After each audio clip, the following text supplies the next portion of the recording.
What if Arthur Dayne raised Jon Snow? Not as a secret, not as a charity, not as a burden carried in grief because there was nobody else to carry it. As a choice. The kind of choice that costs a man everything he was. His name, his brotherhood, his reputation, his place in the history of the realm. And gives him back one thing.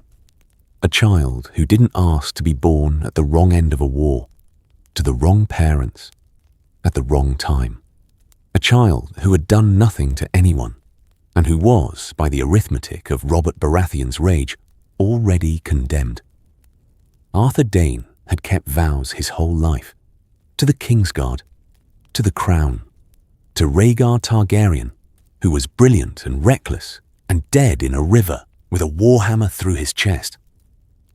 Arthur had kept vows that required him to stand in a room and watch a king burn a man alive. He'd kept vows that required him to leave Elia Martell and her children unprotected in a city that was about to be sacked because Rhaegar said, "Go to the tower, protect Lyanna. The child matters more than anything. The child matters more than anything." That was the vow that broke all the others. Not the words themselves. Vows were just words. Arthur had learned that. But what the words meant when the man who spoke them was dead, and the dynasty was ash, and the only piece of it left was 7 pounds of screaming infant in a tower in Dorne, and the man holding him was standing across drawn swords from the only other person alive who wanted the child to survive. Ned Stark. They could have killed each other. Nearly did.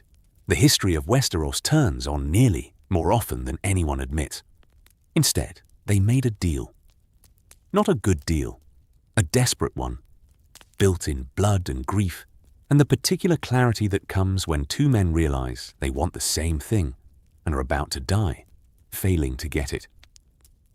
Arthur took the child south, into the desert, into a life that required him to be no one, to carry no famous sword, to answer no title, to exist as a dead man raising a living boy in the farthest corner of a kingdom that would kill them both if it knew what they were. He did this for 15 years. This is the story of what those 15 years built. The Tower of Joy, 283 AC. Ned came to the tower with 7 men. Arthur had 3, counting himself. The math should have ended it before it started. 3 against 8. The Kingsguard were the finest knights in the realm, but the finest knights in the realm still bled, still tired, still died when the numbers went far enough wrong. But Arthur had Dorne. And Dorne changed the math the way it always changed the math, not because the sword was magic. Arthur hated that word, hated the songs that used it, but because the metal was faster and lighter and held an edge that regular steel couldn't match, and the man holding it had been the best in Westeros since he was 22 years old. They fought.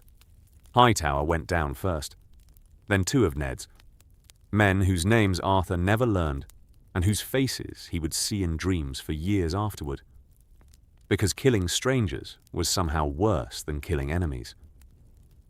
Strangers had no story. You didn't know why they were there. You just knew they stopped being there, because of you. Went fell next. Then, another of Ned's. The numbers were evening, and the blood was getting slippery underfoot, and Arthur was fighting Ned himself now, toe to toe. And the honest truth was that Ned Stark was not a great swordsman. He was competent, determined, the kind of fighter who survived through refusal rather than skill, who absorbed punishment and kept coming because stopping wasn't in the architecture of the man. Arthur could have killed him. The opening was there. Ned's right side, the guard dropping a fraction as fatigue set in. One thrust, and the quiet wolf was done. He didn't take it. Later, he would tell himself it was because Lyanna was screaming upstairs, and the screaming changed the calculus. That was partly true. But the fuller truth was that Arthur looked at Ned Stark's face, exhausted, bleeding from a cut above his eye, still coming forward, and recognized something. Not skill, not nobility. Something simpler and rarer. This man would die here, and never once consider not dying here, because his sister was upstairs, and nothing else mattered.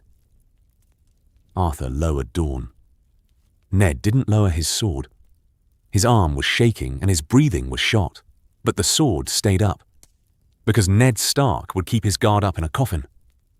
Your sister is dying. Ned's eyes, the flinch he couldn't suppress. Arthur saw it move through him like a blade going in. The baby is alive, healthy, a boy. Let me through. I'm not stopping you. Arthur stepped to the side. Go. Ned went. Past Arthur, up the stairs, taking them two at a time with the energy of a man running on something that wasn't in his legs. Arthur stood in the dooryard with the dead around him and Dorne in his hand and the taste of iron in his mouth and waited. The screaming stopped. That was worse. When Ned came back down, he was carrying the baby. His face was... Arthur had seen faces in the aftermath of battle for 10 years. He'd seen grief and rage and the blank nothing that happened when a man's capacity for feeling was overwhelmed. Ned's face was none of those. Ned's face was a decision being made in real time, the internal machinery visible through the skin. She's dead. I know. She made me promise. The boy lives. I know that too. Ned looked at him, at Dorne, at the bodies, at the tower. Robert will kill this child? Arthur didn't argue it. There was nothing to argue. I can take him north, Ned said, talking to himself now, processing aloud. Call him mine, my bastard. Cat will... She'll hate it, but she won't question.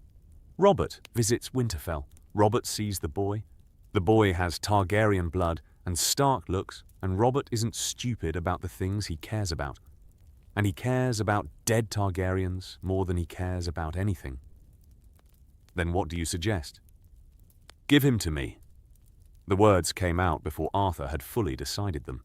He heard himself say them, and the part of his mind that planned things, the tactical part, the Kingsguard part, scrambled to build the logic underneath the impulse. Starfall, my brother's castle, the edge of the world. Nobody goes there unless they mean to. I raise him as mine, a bastard, a ward, whatever story holds. The realm thinks I'm dead after today. A dead man can't be found. Ned was looking at the baby. The baby was looking at nothing, the way newborns did, the unfocused gaze of a creature that hadn't learned yet that there were things worth focusing on.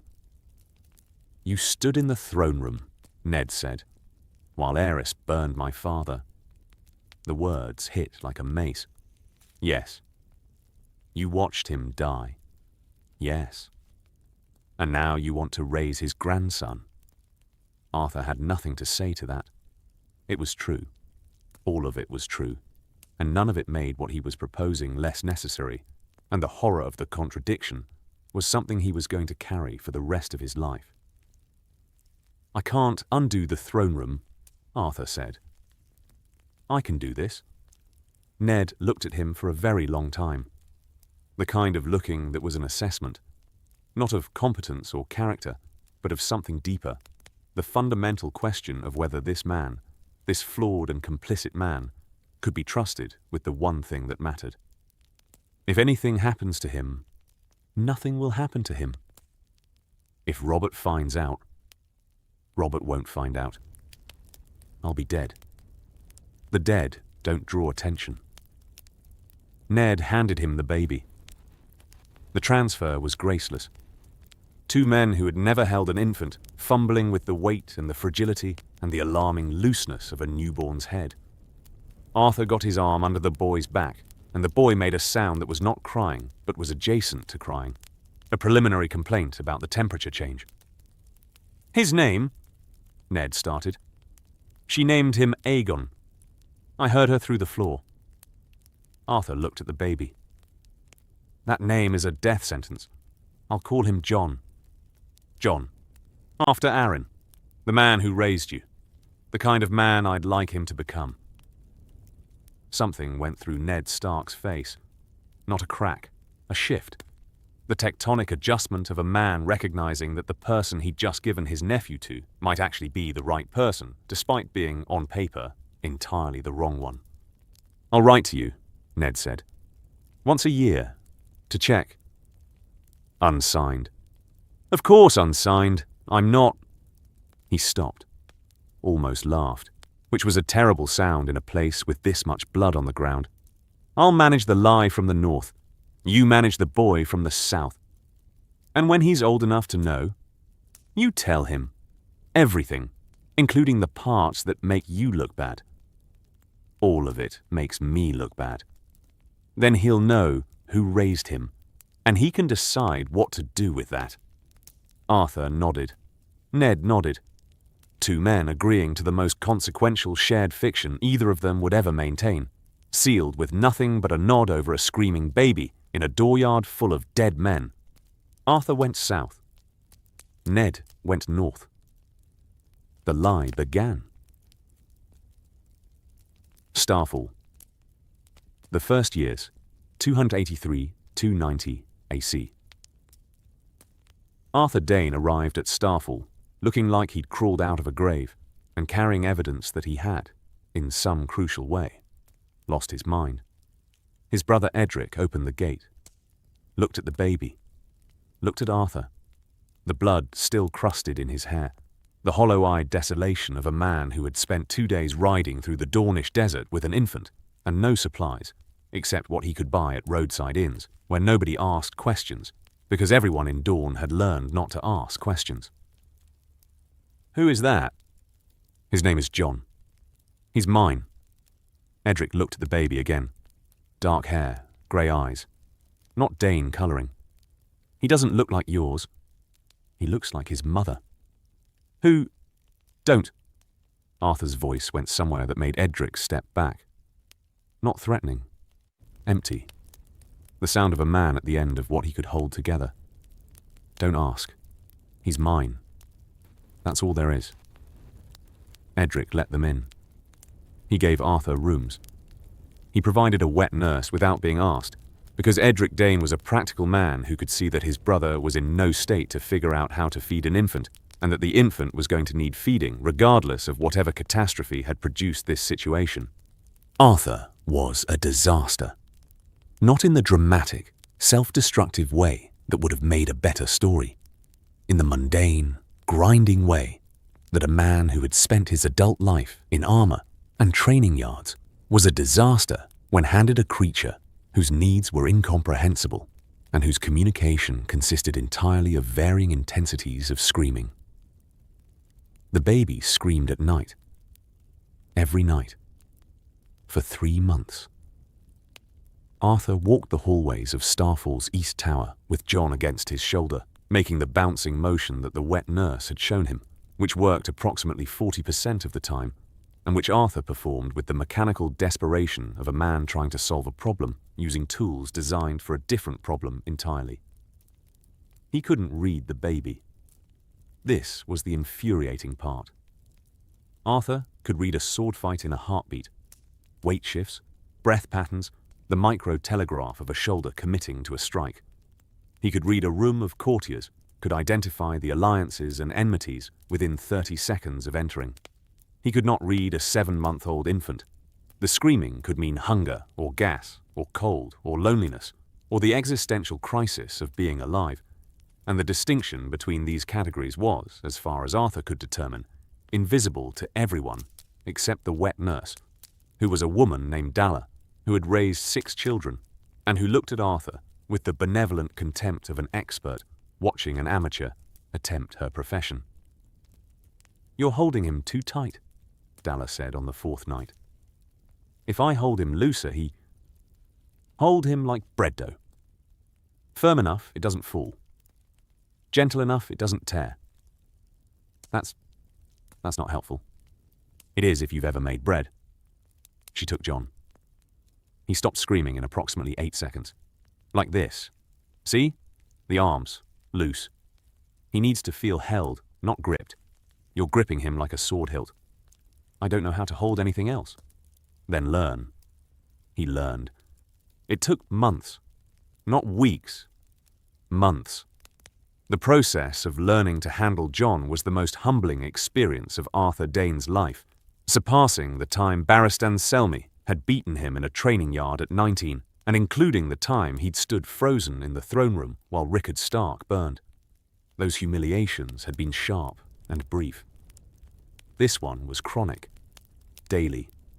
The slow grind of a man discovering that the skills he'd spent his life developing were useless in the only arena that currently mattered. He got adequate.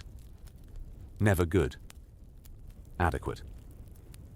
Dalla remained the expert, and Arthur remained the student, and the hierarchy between them was the exact inverse of every hierarchy Arthur had known in his adult life. He was the greatest swordsman alive, and a milk nurse from a fishing village could do in 8 seconds what he couldn't do in 8 hours. He found this informative. Jon's first word was sword. His second was no. His third, to Arthur's surprise, and something that might have been pride if he'd been willing to name it, was da. Not father, not papa. Da. The abbreviation of a child who was too young for the full word, and who had, apparently, decided that the large man who walked him at night and held him wrong and smelled like steel and leather was the important one. Arthur heard it for the first time on a morning in Jon's second year. The boy was sitting on the kitchen floor. Dalla's kitchen, where Arthur spent an embarrassing amount of time because Dalla's kitchen was where the food was, and the warmth was, and the answers to his questions were. And Jon looked up at him and said it. Da. Arthur stood in the doorway. Dalla looked at him. You're going to need to sit down. He sat down. He sat on the kitchen floor with a 2-year-old who was reaching for him with sticky hands, and a word that was too small to carry what it meant. And Arthur Dayne, the sword of the morning, who had watched kings burn men alive, and who had killed 5 men in a dooryard 3 days before this child was born, put his face in his hands. Dalla took Jon out of the room. When she came back, Arthur was still on the floor. Done. Yes? Good. He needs changing. I know. Then change him. He changed him. The years went. The sword. The boy. 290, 296 AC. Jon held a practice sword for the first time at 5 and dropped it. Not because it was heavy. It was a child's practice blade, light as kindling. He dropped it because he swung too hard, and the momentum carried his hands past the point where his grip could hold, and the sword went clattering across the yard, and Jon went after it with the indignant determination of a 5-year-old who had just been betrayed by physics. Again, Arthur said.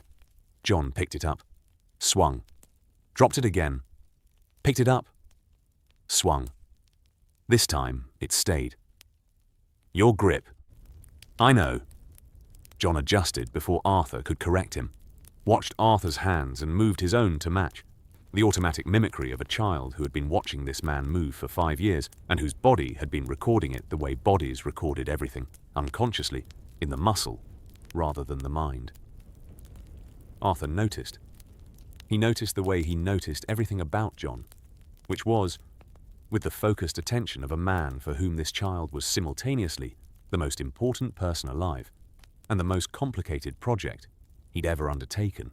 The boy was fast. Not coordinated, fast. The coordination would come later, built through years of repetition and correction, and the specific tedium of doing the same movement 10,000 times until the movement was no longer a movement but a reflex. But the raw speed was there, the neurological quickness that couldn't be taught because it lived in the wiring rather than the software. By 7, Jon could hold a stance. Not well. His left foot drifted inward, a habit Arthur corrected daily for 3 years before it finally stopped. But the foundation was sound. The boy stood the way Arthur stood, not because Arthur told him to, but because Jon watched Arthur the way birds learned flight, through observation so complete it bypassed conscious instruction. By 10, He was sparring with the household guard and losing. Arthur considered this important. The losing was more valuable than winning would have been, because losing taught things that winning didn't. Humility, adaptation, the specific education of getting hit, and discovering that getting hit was survivable, and that the fear of getting hit was more debilitating than the hit itself. Jon did not enjoy losing. This was the Stark in him, the Brandon part, the Lyanna part, the streak of competitive fury that ran through the Stark bloodline, like a vein of iron through granite.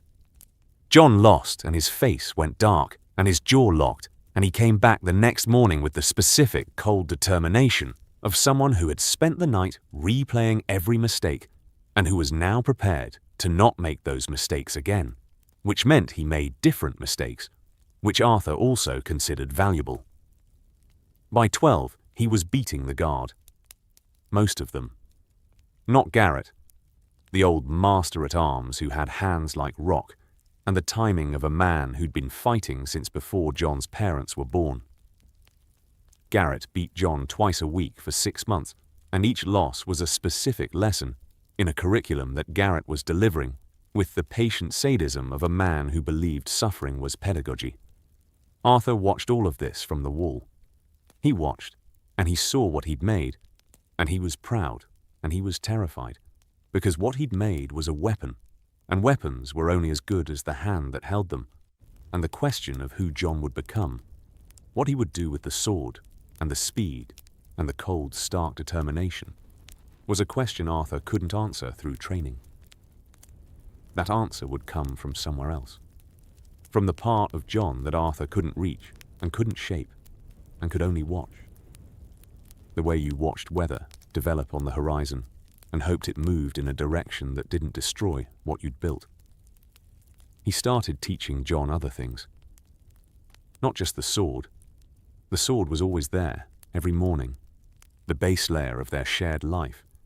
But Arthur began, in Jon's 12th year, to teach the things that the sword couldn't handle. History. Not the simplified version. The complicated one. The Targaryens as they actually were. Aegon the Conqueror, who unified through fire. Maegor, who ruled through cruelty. Jaehaerys, who governed through competence. The dance that proved that Targaryen blood was as willing to kill Targaryen blood as anyone else's. The Mad King. The rebellion. The war that began because a prince loved a woman who wasn't his wife, and a king burned a lord who came to demand her return. Arthur taught this without softening it, without excusing it, without the rhetorical framework that would have made the telling easier and the truth harder. I watched your grandfather burn, he told Jon on a Tuesday afternoon, sitting on the roof of Starfall's East Tower where they went when the conversation was too important for walls. Rickard Stark, in the throne room, in his armor. Aerys called it a trial by combat. The combat was fire. Jon's face. Arthur made himself look at it, made himself watch the information land. Brandon, your uncle, your mother's other brother. He was tied to a device with a cord around his neck and a sword just out of reach. The more he struggled to reach the sword to save his father, the tighter the cord pulled. Arthur's voice was level.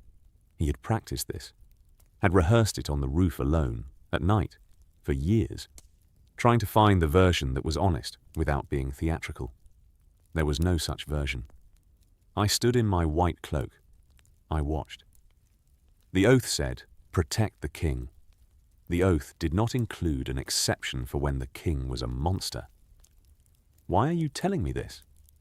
Because you're going to find out eventually. And when you find out, I want you to hear it from me, with nothing left out, so that your anger is at least aimed at the right target. The right target being you. The right target being what I was. What the oath made me. What I became when I put on the cloak and stopped making decisions and let the vow make them for me. Arthur looked at the river. I need you to understand this, because you're going to face your own version of it. Not the same situation, but the same architecture. A moment where the rule says one thing and the right says another. And you have to choose. You chose the rule. For 20 years, I chose the rule. Then I chose you. The conversation sat between them like a stone in water. Below, the Torrentine ran south toward the sea. The sky was doing the Dornish sunset. Purple and gold, the colours that existed nowhere else in the realm. Jon stood up, went to the parapet, stood there for a while with his back to Arthur, which was either processing or rejection, and Arthur couldn't tell which. "My grandfather," Jon said, "Rhaegar Stark." "Yes." "And his son Brandon." "Yes." "Your king killed them." "My king killed them," while I watched. Jon turned. His face was tight. Not crying. Nowhere near crying. Something harder than that. The expression of a boy encountering the first piece of information that fundamentally altered his understanding of the man who raised him. "And you think telling me makes it... what? Better? Forgiven?" "I don't think anything makes it better or forgiven. I think you deserve to know." Jon went down the stairs. Arthur didn't follow. He'd learned, not from training manuals or Kingsguard protocol, but from 13 years of raising a boy, that some distances needed to be walked alone. Jon didn't speak to him for 3 days. On the 4th day, at dawn, Jon was in the practice yard. Same time as every morning. Same stance. He looked at Arthur and said nothing and picked up his sword and waited. They trained. After the session, sweating, breathing hard, leaning against the yard fence. "You told me so I wouldn't make the same mistake." "Yes." "So I'd know what the oath costs when the oath is wrong." "Yes." "And you think I'm going to face that? A moment like that?" "I think everyone faces a version of it. The scale varies. The architecture is the same." Jon sheathed his practice sword. "I have more questions." "I know you do. About my mother." Arthur had been waiting for this. 13 years. He'd rehearsed this conversation even more than the Rickard conversation, had worn grooves in the version of it he carried in his head. "Your mother was Lyanna Stark." Jon's whole body went still. Not the combat stillness Arthur had trained into him. A different kind. The stillness of a foundation shifting. "Ned Stark's sister." "Yes." "And my father. Rhaegar Targaryen." The sunset was gone. The sky was dark. Stars coming in over the sea. The sound of the river below them and the waves beyond. Jon sat down on the parapet. Hard. Like his legs had made a decision his mind hadn't authorized. "You're telling me I'm a Targaryen." "I'm telling you Rhaegar was your father, and Lyanna was your mother, and the combination of those two facts is a thing that will get you killed if the wrong people learn it." Arthur sat down beside him. "Not close. Close enough. I'm also telling you that what you are is not who you are. The blood is information. It's not instruction." "That's..." Jon's voice cracked. Put itself back together. "That's easy to say when it's not your blood." "Fair." They sat on the roof until the stars were full. Jon didn't sleep that night. Arthur heard him moving in his room, the restless pacing of a 15-year-old whose entire understanding of himself had been dismantled and who was building a new one from the rubble. In the morning, the practice yard, the sword, the routine. The routine held. The routine always held. That was the point of routine. It was the structure that remained when everything else was in motion. Arthur had built it for exactly this purpose, though he hadn't known it at the time. He'd built the morning practice, and the afternoon reading, and the evening meals, and the 1,000 small consistencies of a life shared between a man and a boy, and the structure held.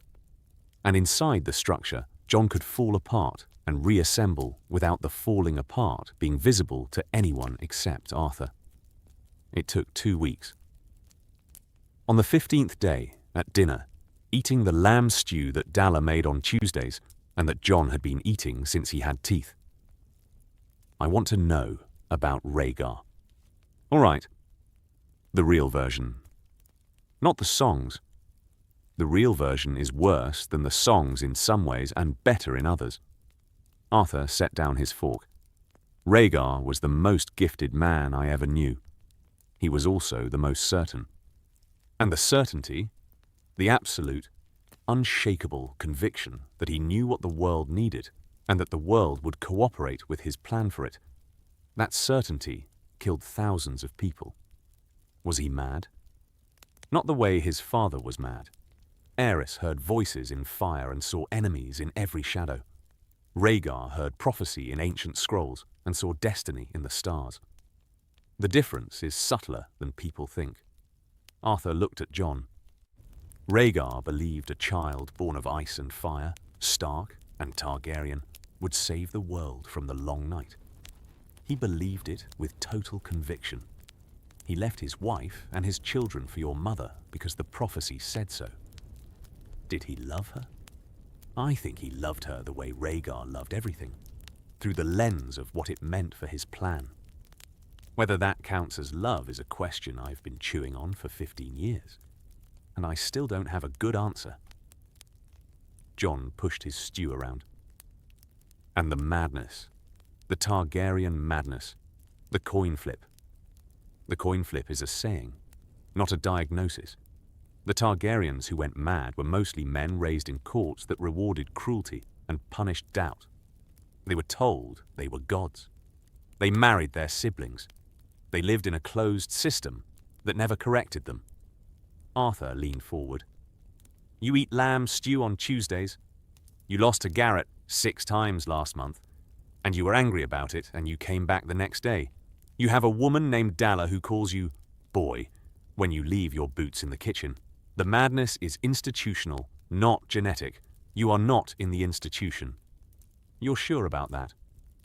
I'm sure about that. Jon ate his stew. He asked more questions over the following weeks. Arthur answered them all. Some answers were good. Some were terrible. The terrible ones were the ones that mattered most, because the terrible ones were the truth. And the truth was what Jon needed, even when, especially when, the truth was ugly enough to hurt the man telling it. Date: The Raven, 298 AC. The letter came by direct raven. Not through the usual channel, not the unsigned annual note routed through 3 dead drops that said, "Is the boy well?" And to which Arthur replied, "The boy is well." This one was fast and blunt, and not in Ned Stark's hand. Lord Eddard Stark, beheaded by order of King Joffrey. Northern banners called, "Robb Stark marches south." The Stark girls are in King's Landing. The realm is at war. Arthur read it in the solar at Starfall. Read it twice. The second reading was worse because the first reading was shock, and the second was comprehension. Ned Stark was dead. The one man alive who knew the full truth, who shared the weight of the fiction they'd built in a bloody dooryard 15 years ago, was dead. Killed by a boy king for doing what Ned Stark always did, saying the true thing to people who didn't want to hear it. Arthur sat with the letter for 20 minutes. Then he burned it. Then he went to find Jon. Jon was in the yard, where Jon always was when the world hadn't given him a reason to be elsewhere, working through a combination that Arthur had shown him 2 weeks ago and that Jon was refining, not perfecting, refining, because Arthur had beaten the word perfect out of his vocabulary years ago and replaced it with functional. Jon, the boy stopped, read Arthur's face, set the practice sword down with the controlled care of someone who had been trained to handle weapons with respect, even when the rest of him wanted to throw them. Arthur told him. Jon's face went through stages. The first was blankness, the surface locking down while the machinery underneath processed. The second was heat, the Stark temper, the Lyanna part, the blood that wanted to move before the mind was ready. The third was control, the Arthur part, the years of training, the discipline that said, feel it, don't perform it. His children. Robb is marching south. 50,000 men, maybe more. Sansa and Arya are hostages in King's Landing. My cousins. Your cousins. Jon picked up the practice sword, set it down again. Picked it up, set it down. His hands were making decisions his head hadn't authorized. The man who gave me to you is dead. Yes. He died because... for what? For telling the truth about Joffrey's parentage. Joffrey is Cersei's son by Jaime, not Robert. Ned found out. Ned did what Ned does. Did, with information. He held it up and expected the world to respect it. And the world cut off his head. The world cut off his head. Jon walked away. 3 steps. Hit the fence with his fist. Not hard enough to break anything, hard enough to feel it. Turned back. What do we do? Arthur noted the we. 15 years of raising this boy, and the boy's first instinct in crisis was still we. Still the partnership, still the assumption that whatever came next was a shared project. That was either the best thing Arthur had built or the most dangerous, and he wasn't sure which. Your call. Don't do that. Don't hand me a decision I'm not. You're 15. You're old enough to... I'm not asking you to make the decision for me. I'm asking you what you think. Arthur looked at him. Weighed it. The habit of protection. The reflex that said, keep him safe. Keep him hidden. Keep him in Starfall, where the world can't reach him. Pulled against the knowledge that the world had reached him. That the world had killed the man who maintained the other half of the fiction, and that the fiction was going to collapse whether they participated in the collapse or not. We go north. Jon exhaled. We go north, Arthur continued. We find Robb's camp. We offer what we have, a sword and a set of eyes, and whatever else is useful. He held up a hand before Jon could interrupt. Not as a Targaryen prince. Not yet. As a Dornish cousin with a borrowed name and a knight nobody recognizes. The identity is a weapon. Weapons get used when the timing is right. Not before. And Dorne? Stays here. Jon started to argue. A dead man carrying the most famous sword in Westeros walks into a northern war camp, and the story lasts about 4 minutes before someone figures it out. We go anonymous. We go useful. We go quiet. You don't do quiet. I'll learn. You learn to hold a baby. I'll learn to be nobody. Jon almost smiled. The almost was significant. It meant the machinery was coming back online. The processing was completing. The boy was becoming functional again after the impact. Tomorrow. Tomorrow. They packed. Light. The cart and the trade goods that would make them invisible on the road. The anonymity of commerce, which Arthur had learned about from 15 years of being dead, which was the most extensive education in anonymity available. In the morning, they left Starfall. Jon looked back once. Arthur didn't. The road north. 298 AC. Jon had never been north of Starfall. This fact hit Arthur on the second day of travel, when Jon stopped the horse at the top of a hill in the Dornish marches and looked at the landscape ahead, the reach rolling out to the north, green and impossibly lush after the desert he'd grown up in, with the raw, unguarded wonder of someone seeing something for the first time. It's green. It's the reach. It's... Jon shook his head. The books said green. The books didn't say this. Books never do. They travelled as traders. 2 Dornishmen with a cart of spices and leather goods, plausible for the route, invisible in the commerce traffic that continued even during war, because war didn't stop people from needing things. Arthur had trimmed the beard, changed his posture, the specific postural slouch of a man deliberately unmilitary, a costume that felt wrong in his body, the way wrong armor felt wrong, but that served the purpose. The realm was disintegrating. Not in the dramatic way, not fire and armies, not yet. In the infrastructure way. Roads unmaintained, bridges sagging, way stations abandoned. The slow neglect that happened when the central authority that funded maintenance stopped functioning and nobody replaced it. Robert's kingdom had been held together by Jon Arryn for 14 years. And then Jon Arryn died, and the thing Jon Arryn had been holding together discovered it wasn't actually together. Jon noticed. He noticed the way Arthur had trained him to notice, not looking for specific things but registering everything and letting the patterns form themselves.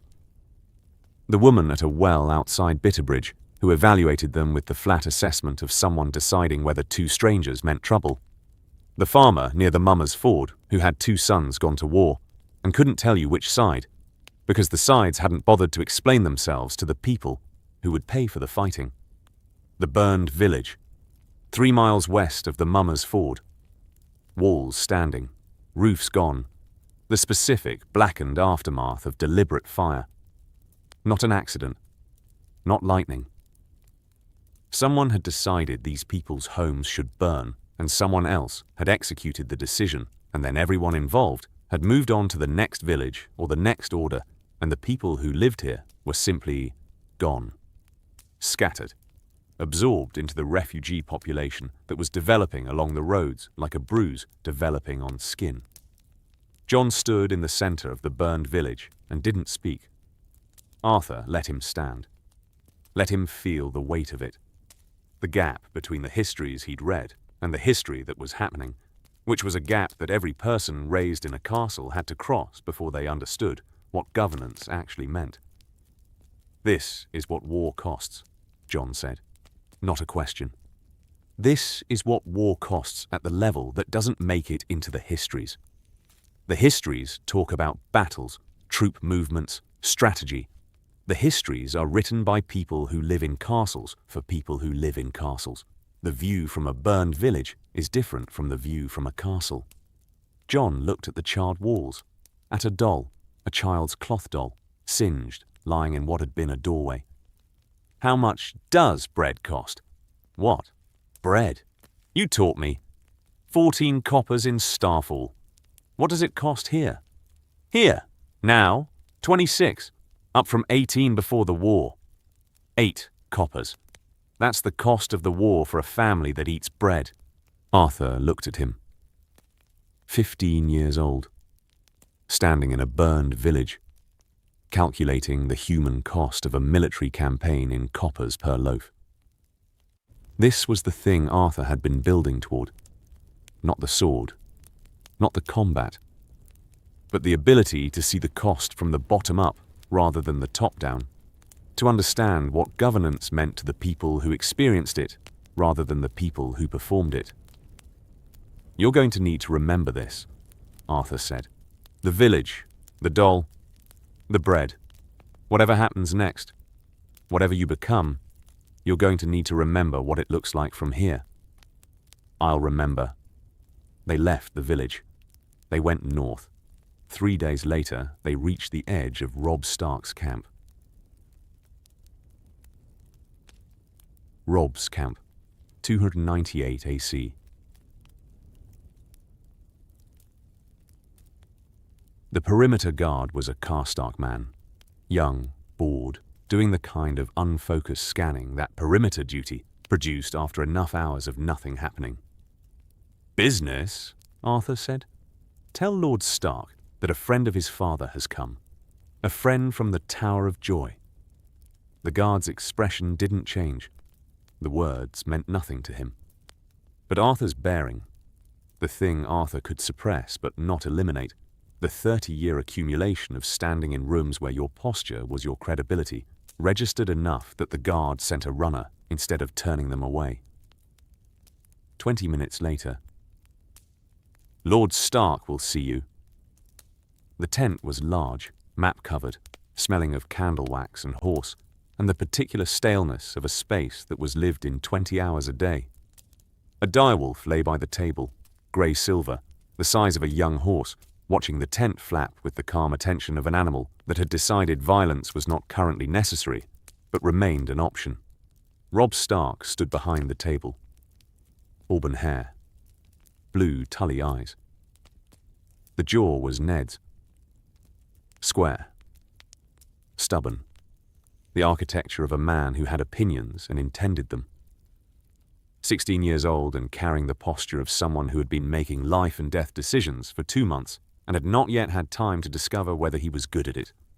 He looked at Jon. Jon watched it happen, watched Robb's gaze go to his eyes, then his face, then back to his eyes. The grey eyes. Stark eyes. In a face that was tanned and angular, and not quite northern, but not quite anything else. "My father told me about you." Robb's voice was levels, but his hands were flat on the table, pressed down, the gesture of a man anchoring himself. "Before he went south, he sat me down in the Godswood and said..." He stopped, started again. "He said there was a baby. His sister's. Hidden somewhere safe." Jon said, "I'm the baby." "Yeah, I can see that."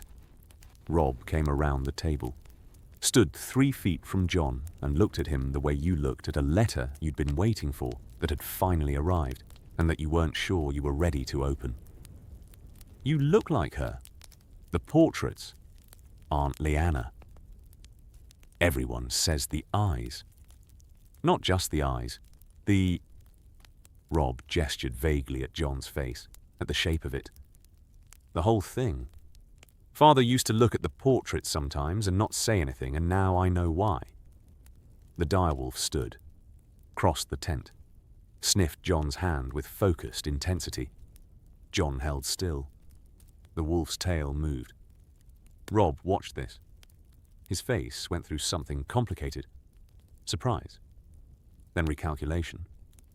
Then something that might have been relief. "Grey wind bit the Greatjon last month. Drew blood. He growled at Bolton for 3 straight minutes on Tuesday." Robb looked at the wolf. "He doesn't wag." "I'm family," Jon said. He can tell. Something broke in Robb's face. Not the composure. Something under it. The 16-year-old underneath the Lord. The boy who had lost his father 2 months ago, and who was finding, in this strange Dornish cousin with his mother's eyes, something he hadn't expected to find and didn't know how to hold. He pulled Jon into a hug. Brief. Rough. The kind of hug that men in the North gave when they were feeling things they couldn't say, and physical contact was the only available language. Jon went rigid for a fraction of a second. Physical affection was not a major feature of Arthur Dayne's parenting style. And then he returned it. Awkwardly. Robb stepped back. The Lord came back on. "Right, all right." He turned to Arthur. "And you?" "His guardian." "His..." Robb's eyes narrowed, the Tully sharpness, the pattern matching. "Father said there were 3 Kingsguard at the tower. There were. 2 died. They did. Father said he killed the 3rd. Your father said what he needed to say." Robb sat down. Not dramatically. The way you sat down when your legs needed to be somewhere other than under you.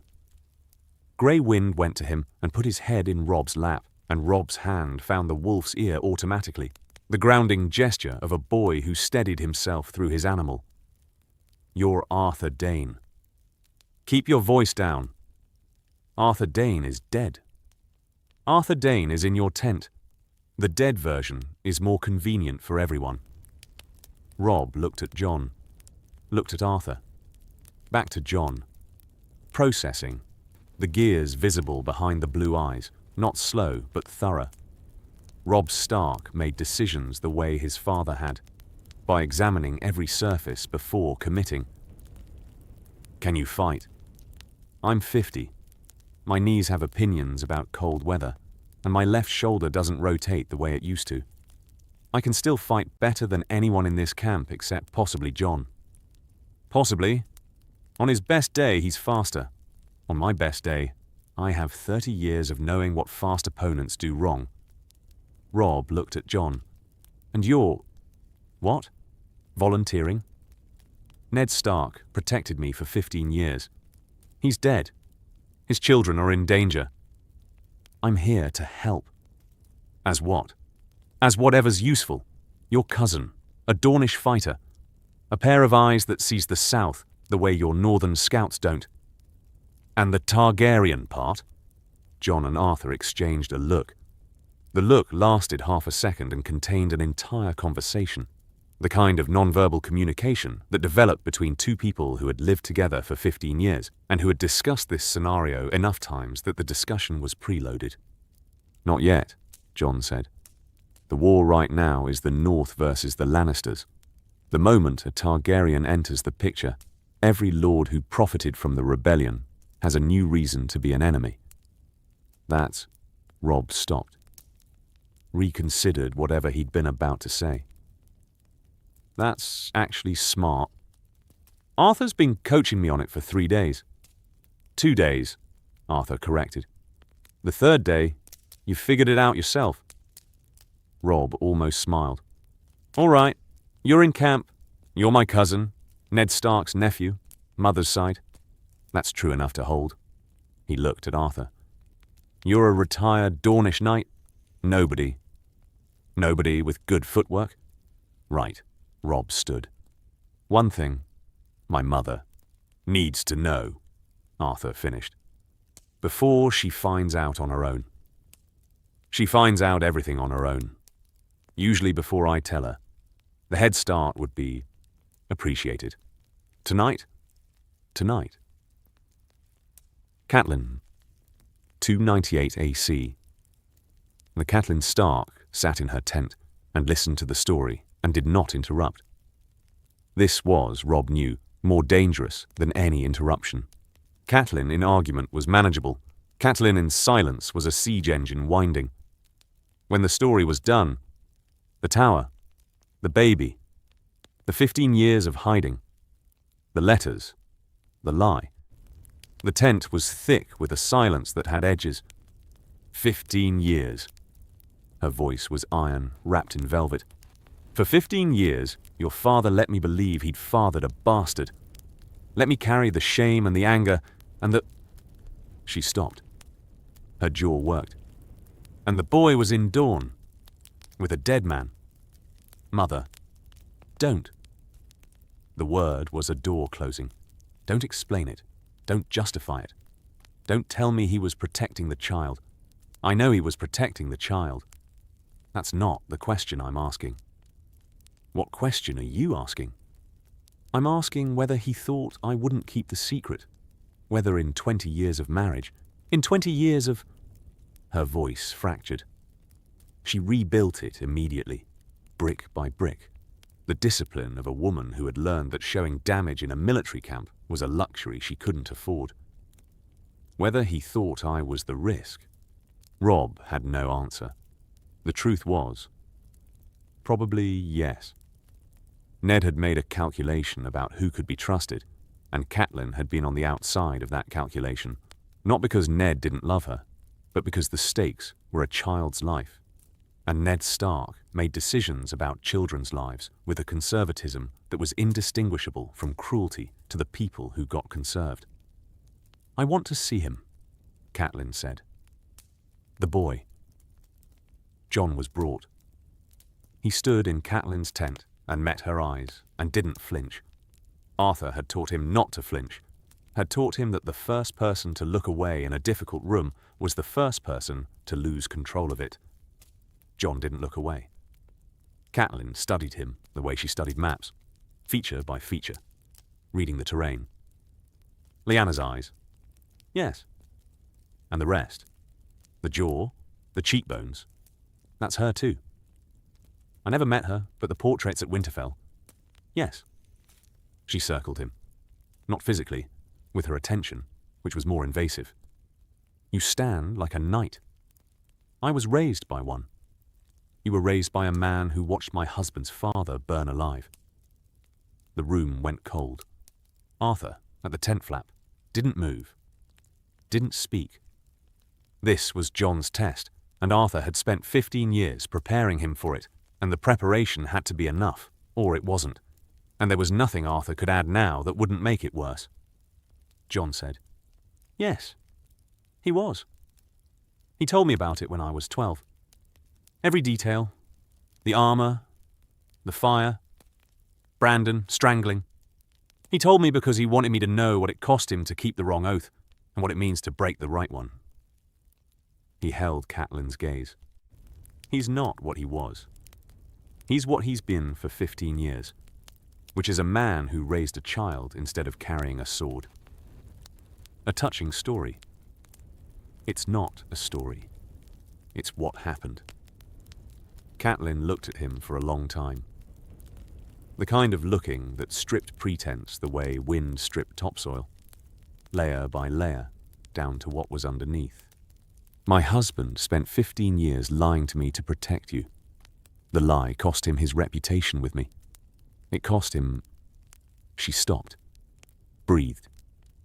"It cost us things I can't calculate and won't itemize in front of a boy I've known for 5 minutes." She turned her back, stood facing the tent wall. "But he chose to protect you. Ned Stark made that choice, and I..." Another breath. "I trust his choices, even the ones that burn." She turned back. Her face was composed. The process of composing it had been visible, and Jon had watched it and had the intelligence to say nothing about it.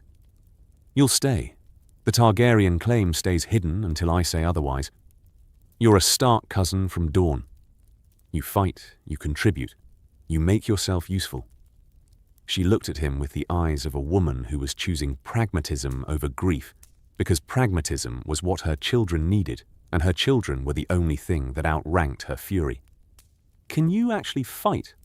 Or is that a story too?" "Put me in the yard and find out." Catelyn's eyebrow moved. One fraction. The Catelyn Stark equivalent of a standing ovation. "Tomorrow? The training yard. We'll see what 15 years of Arthur Dayne produces." She dismissed them. In the corridor outside, Jon exhaled. His hands were shaking. Arthur looked at him. "She's terrifying, yes. She's going to be the most important person in this camp for you. More than Robb. Robb fights the war. Catelyn decides who wins it. She hates me. She hates what you represent. She'll use what you are. Those are different operations, and she can run them simultaneously, which is what makes her dangerous." Arthur put his hand on Jon's shoulder. "You did well." "I was terrified." "I know. You didn't show it. That's what doing well looks like." The Yard, 298 AC. Torrhen Umber, the Great Jon's nephew, 6'4", built like a siege tower, unbeaten in camp for 6 weeks, squared up opposite Jon in the practice circle with the comfortable swagger of a man who had been winning long enough that he'd forgotten what losing felt like. "You're the Dornish lad." Jon didn't answer. He was reading Torrhen the way Arthur had taught him to read opponents. Weight distribution, forward aggressive, grip, high, power-oriented, stance, wide, built for pushing. The reading took 4 seconds. The conclusion: Torrhen won fights by being bigger and stronger and more aggressive than his opponents. His weakness was lateral movement, because lateral movement required a narrower stance, and Torrhen's stance was a religion. They circled. Torrhen came in hard. The opening exchange was testing. 3 beats, heavy steel, Torrhen's overhead driving Jon backward. Standard pressure fighting. Good pressure fighting. Torrhen knew his style and executed it well. The second exchange, Jon went sideways. Not back, sideways. The direction Torrhen's stance didn't cover. Torrhen adjusted, pivoted, but the pivot was slow because big men pivoted slowly when their feet were wide, and Jon was inside the arc before the pivot completed. Close range. Too close for Torrhen's reach advantage. Jon's blade at Torrhen's throat. 3 exchanges. 12 seconds. The yard went silent. Torrhen looked at the blade at his neck. His face cycled through shock, anger, and then, because Torrhen was Umberstock, and Umberstock was honest before it was anything else, grudging respect. Again, Jon stepped back. They went again. This time, Torrhen adjusted, kept his stance tighter, covered the lateral. It bought him 30 seconds. The result was the same. Third round. 40 seconds. Same result. Torrhen dropped his practice sword. 7 hells. Who taught you to fight? Jon looked at Arthur, who was leaning on the fence with his arms folded, and the expression of a man watching something he'd built work for the first time outside the workshop. The Great Jon materialized beside Arthur. The big man had been watching from across the yard and had come over with the focused intent of someone who had seen something he needed to understand. The boy, the Great Jon said, not to Arthur, to the heir, to himself, to the problem. I've seen fighting like that once, in my life. Once. Arthur didn't respond. Harrenhal, the tournament, the sword of the morning against Barristan Selmy. Best bout I ever watched. The Great Jon turned to look at Arthur with the full weight of his attention, which was considerable. That boy fights like Arthur Dayne. The economy, the reading, the way he finds the gap and goes through it like water through a crack. He paused. I know what I'm looking at. Lord Umber. My lord nothing. I have eyes, and I've been using them for 40 years. That's Arthur Dayne's training. I'd bet my teeth on it, and I like my teeth. He looked at Arthur's hands. Swordsman's hands. The calluses in the right places. You're not just his teacher. You're... Keep it quiet. Why? Because the full story is larger than a training yard, and the timing matters. The Great Jon chewed on this. Actually chewed. His jaw worked the way it did when he was processing input that didn't match his existing model. Does Robb know? Yes. His mother? Yes. And they're sitting on it. They're choosing the moment. Right. The Great Jon looked at Jon, who was now demonstrating footwork for Torrhen with the unself-conscious enthusiasm of a 15-year-old who loved swordwork enough to teach it to the man he'd just dismantled. He's yours. He's his own. I just built the frame. That's a hell of a frame. The Great Jon pushed off the fence. When the moment comes, when whatever you're all sitting on comes out, I want to be in the room. You'll be in the room. Good. He walked away. Arthur watched him go. 3 people in camp who knew or suspected. Robb, Catelyn, the Great Jon. The timeline was compressing. You could build a secret for years, but the telling accelerated. Each person who knew made the next person knowing more likely, and the process had a mathematical inevitability to it that reminded Arthur of how fires spread. They had months, not years. He'd take the months. Bolton, 299. Jon brought the Bolton problem to Arthur on the 9th night in camp. Not as a suspicion, as a list. Arthur had taught Jon to watch the way Arthur watched, not looking for threats, but recording patterns and letting the picture assemble itself. Jon had recorded. The picture had assembled. Bolton's ravens go south. Not to Stark allies. Through the Twins, then King's Landing. Jon sat across from Arthur in the borrowed tent with a cup of watered ale between them. He's had 2 meetings with a Frey outrider that he doesn't know I saw. And he agrees with everything Robb says in council. Everything. Nobody agrees with everything. The agreeing is the tell. You said that already. Because it's the important part. A man who disagrees is a man with opinions. A man who agrees with everything is a man who doesn't care which plan is chosen, because the plan is not what he's invested in. So what is he invested in? Arthur set down his cup. Outcome. Bolton invests in outcome. The plan, the lord, the cause, those are variables. Bolton positions himself on the winning side of the outcome. Right now, Robb is winning. The moment that changes, he moves. He moves. And the move is fast and surgical and permanent. I've been in rooms with men like Bolton. The Mad King's court was stocked with them. Smilers who agreed and positioned and waited, and then, when the pivot came, pivoted with an efficiency that made you realize they'd been planning the pivot for months. Jon drank his ale. Robb knows. Catelyn knows. Catelyn has been watching Bolton since before we arrived. The woman has the threat assessment of a field commander. So why haven't they? Because Bolton has men, 2,000 swords, and removing a bannerman mid-campaign costs more than keeping him where you can watch him. Arthur leaned back. The calculus of governance. In the yard, you see the problem, you solve the problem.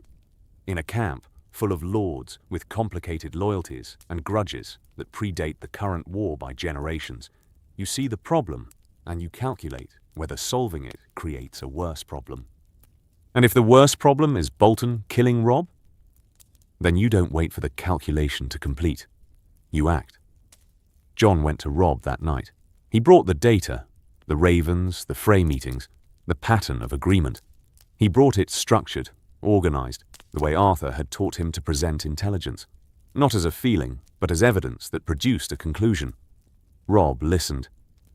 He was at the map table, which was where Robb always was at this hour, staring at the positions and the supply lines and the distances with the focused intensity of a boy who was learning campaign management in real time and whose tuition was measured in lives.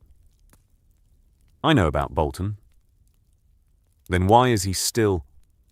Because Mother says not yet. Jon looked at him. Your mother says not yet.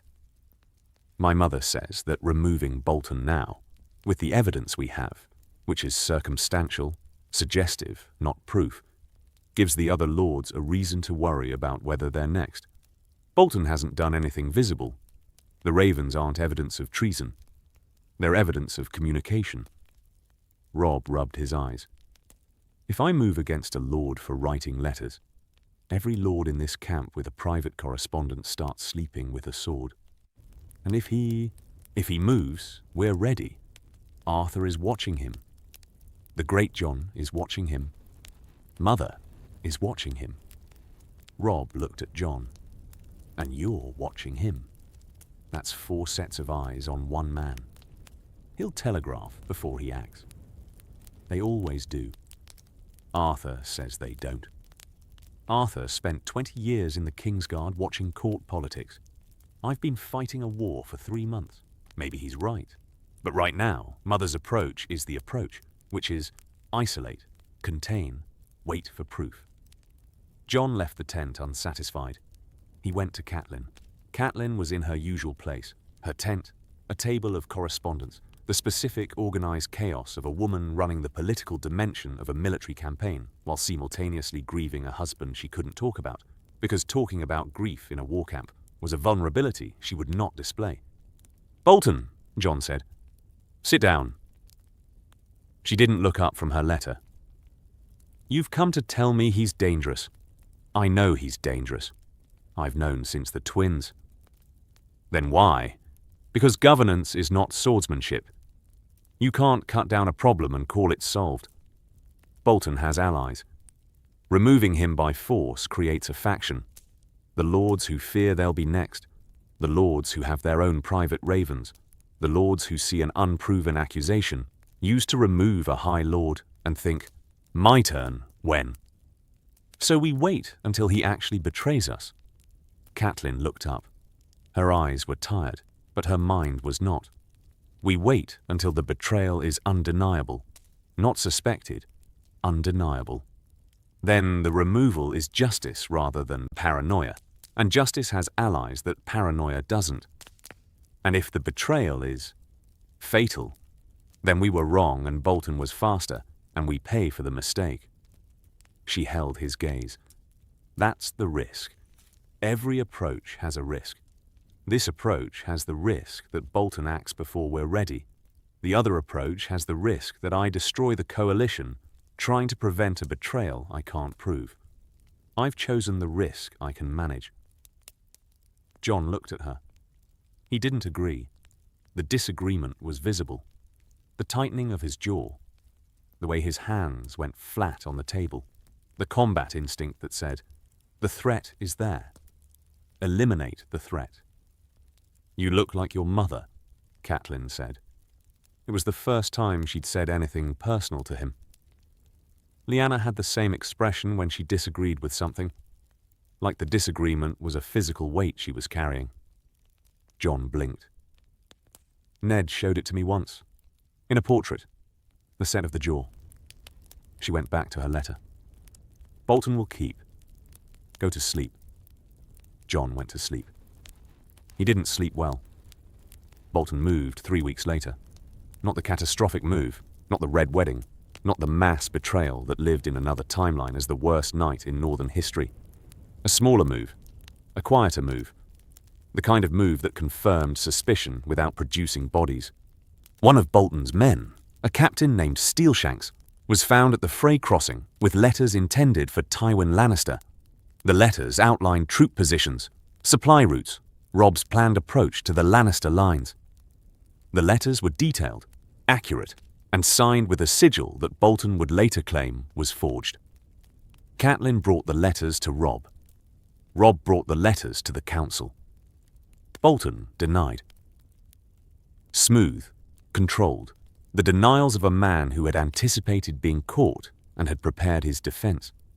But the letters were in his captain's hand, and the intelligence in them was accurate, and the room was full of lords who had been watching Bolton for months, and who had been, in the specific way of northern lords, waiting for the thing they suspected to become the thing they could act on. The Great Jon stood up and said, "Get him out. Not kill, not arrest. Get him out."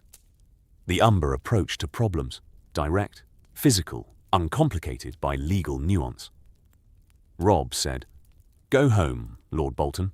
The Dreadfort needs managing. Your men can go with you." Bolton looked at Robb with eyes the colour of dirty ice. The look said, "I had more planned." The look said, "This is not over." The look said, "You are 16 years old and you think this resolves something, and it doesn't." He left. 2,000 men marched north with him. The camp thinned. The arithmetic of war shifted. 2,000 fewer swords was 2,000 fewer swords, and the gap was real and would require compensating adjustments in every engagement from here forward. Catelyn came to Jon the morning after. "You were right about the timeline, but wrong about the method." "Yes." She looked at him without hostility, without warmth, with the neutral assessment of a woman revising her evaluation. The letters were proof. Your method, acting on suspicion, would have been faster. It also would have fractured the coalition.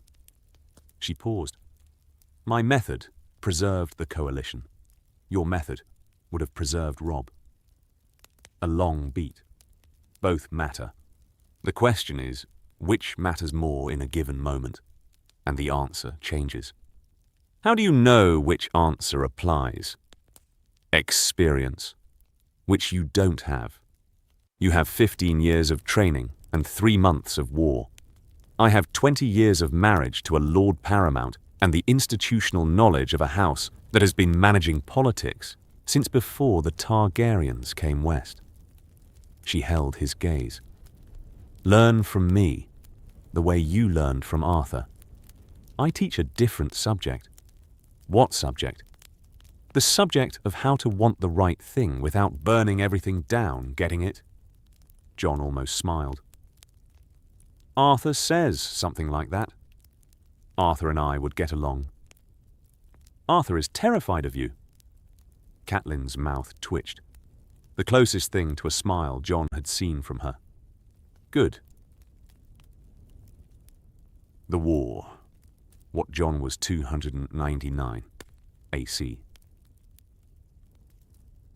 Jon was not the reason the war was won. This was a distinction he came to understand over the months that followed Bolton's departure. The distinction between contribution and causation. He contributed. He contributed his southern eyes, his ground-level knowledge of terrain the northern scouts had never walked, his ability to see a ford on a map and know it was wrong because he'd crossed the actual river 3 weeks ago. He contributed his sword in 3 engagements, the Whispering Wood, the Battle of the Camps, a smaller action at a river crossing whose name he never learned. And in each engagement he fought well enough that the men around him stopped calling him the Dornish lad and started calling him Jon, which was the northern vocabulary's version of respect. But the war was won by Robb's battlefield instinct and Catelyn's politics, and the Tyrell alliance that Catelyn brokered through channels Jon never saw, and the specific mathematics of a campaign that had more swords and better logistics, and a cause that the Riverlands and the Vale and eventually the Reach found compelling enough to join. Jon was useful, not decisive. The distinction mattered because the songs would later try to make him decisive, and Jon would spend years correcting the songs, which were wrong in the way songs were always wrong. They needed a hero, and a hero who was useful, but not decisive, was not a hero who fit the meter. The Whispering Wood was his first real battle. He'd sparred for 10 years. He'd beaten Garrett, beaten Torrhen, fought Arthur to draws that were becoming more frequent and more genuine, as Arthur's body aged and Jon's body didn't. None of it prepared him for the Whispering Wood. The difference was this. In the yard, the man across from you was trying to beat you. In the field, the man across from you was trying to kill you. The distinction was not subtle. It lived in the eyes. The specific flatness of someone who had moved past competition into survival, who would not stop when you yielded, who would put the blade in your chest and pull it out and find the next one. Jon killed a man in the first minute. A Lannister soldier, young, panicked, swinging wild. Jon's response was automatic, the trained economy of Arthur's teaching taking over while his conscious mind went somewhere else, somewhere that watched the killing happen from a distance and catalogued it without participating. The second kill was harder. Not technically. The technique was clean. The angle correct. The man went down without suffering. Harder because Jon saw his face. Saw the surprise in it. The man hadn't expected to die today. Nobody expected to die today. Everyone in the field was someone who had woken up that morning expecting a tomorrow that was now, for some of them, not coming. After the battle, in the tent, sitting on a cot with blood on his hands that wasn't his, Arthur came. "How do you feel?" Jon looked at his hands. "Wrong." "Wrong how?" "Like I did something that can't be undone and I'm not sure it should have been done. And it was necessary. And the necessity doesn't make it." He stopped. "I don't know how to finish that sentence." "The sentence doesn't finish. That's the answer. You carry it unfinished." Arthur sat beside him. "I've carried it for 30 years. It doesn't complete itself. You add to it. Every time. Every fight. And the weight of the unfinished sentence is the thing that keeps you human. Because the men who finish the sentence, the men who find a way to make killing simple and resolved, those men are the ones you should be afraid of. Bolton finishes the sentence. Bolton finished it years ago. That's why he's what he is. Jon cleaned his hands. He cleaned his sword. He lay down on the cot and stared at the canvas ceiling and listened to the camp sounds. The post-battle noise that was not celebration, but something more complicated. The relief of survival, mixed with the grief of loss, mixed with the specific exhaustion of men who had been afraid for 3 hours and could now stop being afraid and discover what the fear had cost them. He didn't sleep. In the morning, he went to the practice yard. The routine held. The routine always held. King's Landing, 299 AC. The city fell by starvation rather than assault. Catelyn's strategy. The Tyrell grain stayed outside the walls while the Lannister grain inside the walls ran out, and the population of King's Landing, 500,000 people who had not started this war and who were paying for it in meals they couldn't eat, made the calculation that populations under siege always made. The army outside had food, the king inside did not.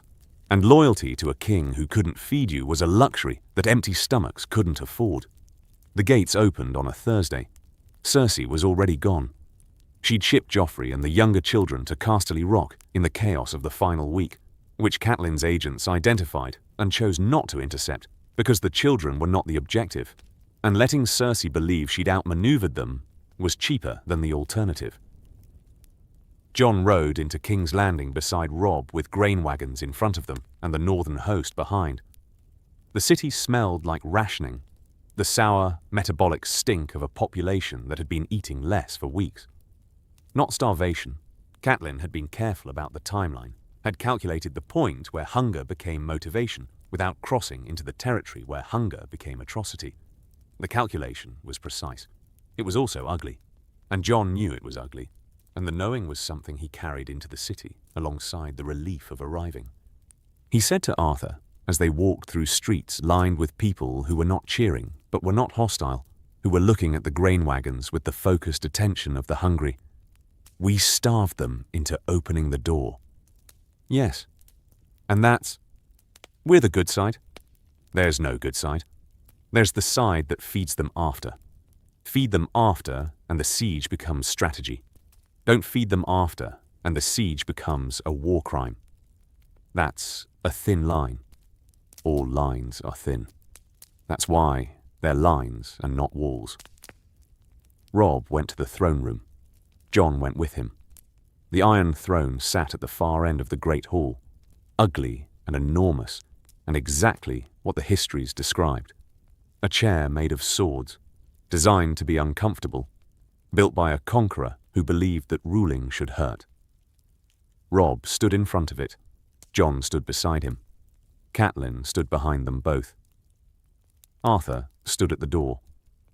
"I don't want it," Robb said. "Nobody said you had to want it," Catelyn replied. "I'm king in the north. I fought for the north. I didn't fight to sit in this." He gestured at the throne. "This isn't mine." "It isn't anybody's. That's the nature of it. It's not inherited or deserved or earned. It's taken. And right now it's empty and someone needs to sit in it before someone worse does." Robb looked at Jon. Jon shook his head. "Don't even—" "I wasn't going to—" "Yes, you were. You were about to suggest that the Targaryen prince sit on the Targaryen throne, and I'm telling you not yet." "Why not yet?" "Because if a Targaryen sits on that throne 6 months after Robert's dynasty collapsed, every lord who gained position in the rebellion has a reason to revolt. The coalition holds because it's a northern cause. The second it becomes a restoration, the coalition shatters." Jon looked at the throne. "You sit in it. You hold it. You stabilize the realm. And when the realm can afford the conversation about succession, when the Lannisters are contained and the lords are settled and the crisis has passed, we tell them who I am and let them decide what to do about it." Catelyn looked at Jon with an expression he hadn't seen before. "What?" he said. "That was—" She stopped. "Well argued." "Arthur's been coaching me." "No." She shook her head. "That wasn't coached. That was yours." Robb sat on the throne. The iron dug into his back. He shifted, found a position that was terrible but endurable. "This is miserable," he said. "It's meant to be," Catelyn replied. Jon stood beside the throne. Not in front of it, not behind it, beside it. The position he'd occupied since he arrived at camp. The position Arthur had been preparing him for without ever saying so. Close enough to see, far enough to think. Present without claiming. It was the right position. For now. Jaime, what he saw from the cell. 299 AC. Jaime Lannister had been watching the camp for 4 months from a cell that was marginally better than the ground. He watched because there was nothing else. He watched the way a man watched who had been trained to observe in the Kingsguard, where not noticing things could get the king killed. The habit didn't stop when the white cloak came off. The habit didn't stop when the hand came off. The habit was architecture. He watched the Dornish boy. The boy, Jon they called him, had the specific quality of movement that Jaime recognized the way a musician recognized pitch. Not the movement itself, the economy of it, the absence of waste. Every gesture calibrated, every step placed, the whole body organized around a principle of efficiency that was not taught in northern yards or southern academies, or anywhere Jaime had trained. It was taught in one place, by one man. Jaime had trained with Arthur Dayne for 3 years before the Trident. 3 years of morning sessions where Arthur dismantled every technique Jaime had and rebuilt them from the ground up, stripping the flourish, removing the performance, reducing the movement to its essential structure, until what remained was not swordsmanship, but something closer to mathematics, the pure geometry of blade and body. Nobody else fought like that. Nobody else in the world. The style was Arthur's, and Arthur was dead, and the dead didn't train people. Except, Jaime watched the old knight, the retired Dornish knight, who stood behind the boy and who moved through the camp with the absolute economy. That was the signature, the fingerprint, the thing you couldn't fake, because you couldn't learn it from watching. You could only learn it from being rebuilt by the man himself. Jaime watched, and he knew. He didn't say anything. Not to the guards, not to Robb Stark, not to anyone. Partly because saying it would have been giving away intelligence to his captors, which the remaining scraps of his strategic mind wouldn't permit. Partly because what he was seeing was so improbable that saying it aloud would have sounded like the raving of a prisoner inventing fantasies to cope with captivity. But mostly because, if Arthur Dayne was alive, if Arthur Dayne was here, raising Rhaegar's son in a northern war camp under a fiction that apparently had everyone fooled except a one-handed prisoner with nothing to do but watch, then the world was stranger and more interesting than Jaime had thought. And Jaime Lannister appreciated interesting things. They were in short supply in cells. He watched the old knight spar with the boy one morning, through the gap in the tent flap, from 30 feet away, in poor light. It didn't matter. Arthur's footwork was Arthur's footwork, the way Jaime's face was Jaime's face. You couldn't disguise it to someone who'd studied it for 3 years. The old knight disarmed the boy. The boy adjusted, went again, got closer. The old knight corrected the boy's elbow angle, a tiny adjustment, a 2-degree rotation that changed the arc of the swing and turned a good cut into a precise one. Jaime recognized the correction. Arthur had made the same correction to Jaime's elbow at Harrenhal in 281. 2 degrees. The same 2 degrees. He leaned back in the cell, closed his eyes. He thought, Arthur Dayne, you magnificent bastard. You're alive, and you've been building a weapon for 15 years, and nobody knows except me, and I'm in a cell, and I'm going to sit here with this knowledge like a man sitting on a dragon egg in a bathtub. He didn't tell anyone. He watched. When the boy and the old knight left camp 6 months later, marching south toward King's Landing with the main army, Jaime watched them go through the tent flap and felt something he hadn't felt in years, which was genuine curiosity about what was going to happen next. Then the cell was empty of entertainment, and Jaime went back to counting the stones in the wall, which was a less interesting hobby, but the only one available. Arthur, a knight in King's Landing, 299 AC. Arthur went to the throne room alone, at night, when nobody was there. He stood in the doorway and looked at the iron throne and the room it sat in, the room where he'd stood for years in a white cloak, watching kings, saying nothing, doing the specific, demanding nothing of a Kingsguard who was present and silent and complicit and aware of the complicity and silent about the awareness. He walked to the center of the room. The torch sconces were cold. The light was moonlight, thin, grey, coming through the high windows and making the swords of the throne catch silver along their edges. The room smelled like dust and stone, and the faint, residual something that old rooms held when enough history had happened in them. He stood where he used to stand.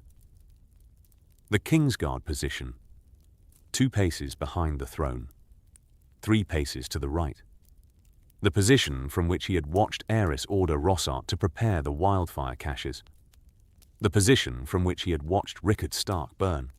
The position from which he had watched the slow, grinding, daily deterioration of a dynasty he was sworn to protect, and that was consuming itself from the inside out. He stood in the old position, and he felt the weight of it, the 30 years, the silence, the choices made and not made, the dead who died because he stood here instead of stepping forward. Then he moved. He stepped out of the position. 3 steps forward, 2 steps left, out of the Kingsguard shadow, into the open floor. The space that wasn't designated, wasn't assigned, wasn't the space of a man who served a throne, but the space of a man who stood where he chose to stand. It was a small thing, a physical rearrangement that meant nothing to anyone who wasn't Arthur and meant everything to Arthur. The displacement of 3 steps from the position he'd held for a decade, the specific, deliberate, private act of leaving a place he'd stayed too long. He stood in the new position. He looked at the empty throne. He thought about the baby he'd carried out of a tower, the boy he'd raised, the man the boy was becoming.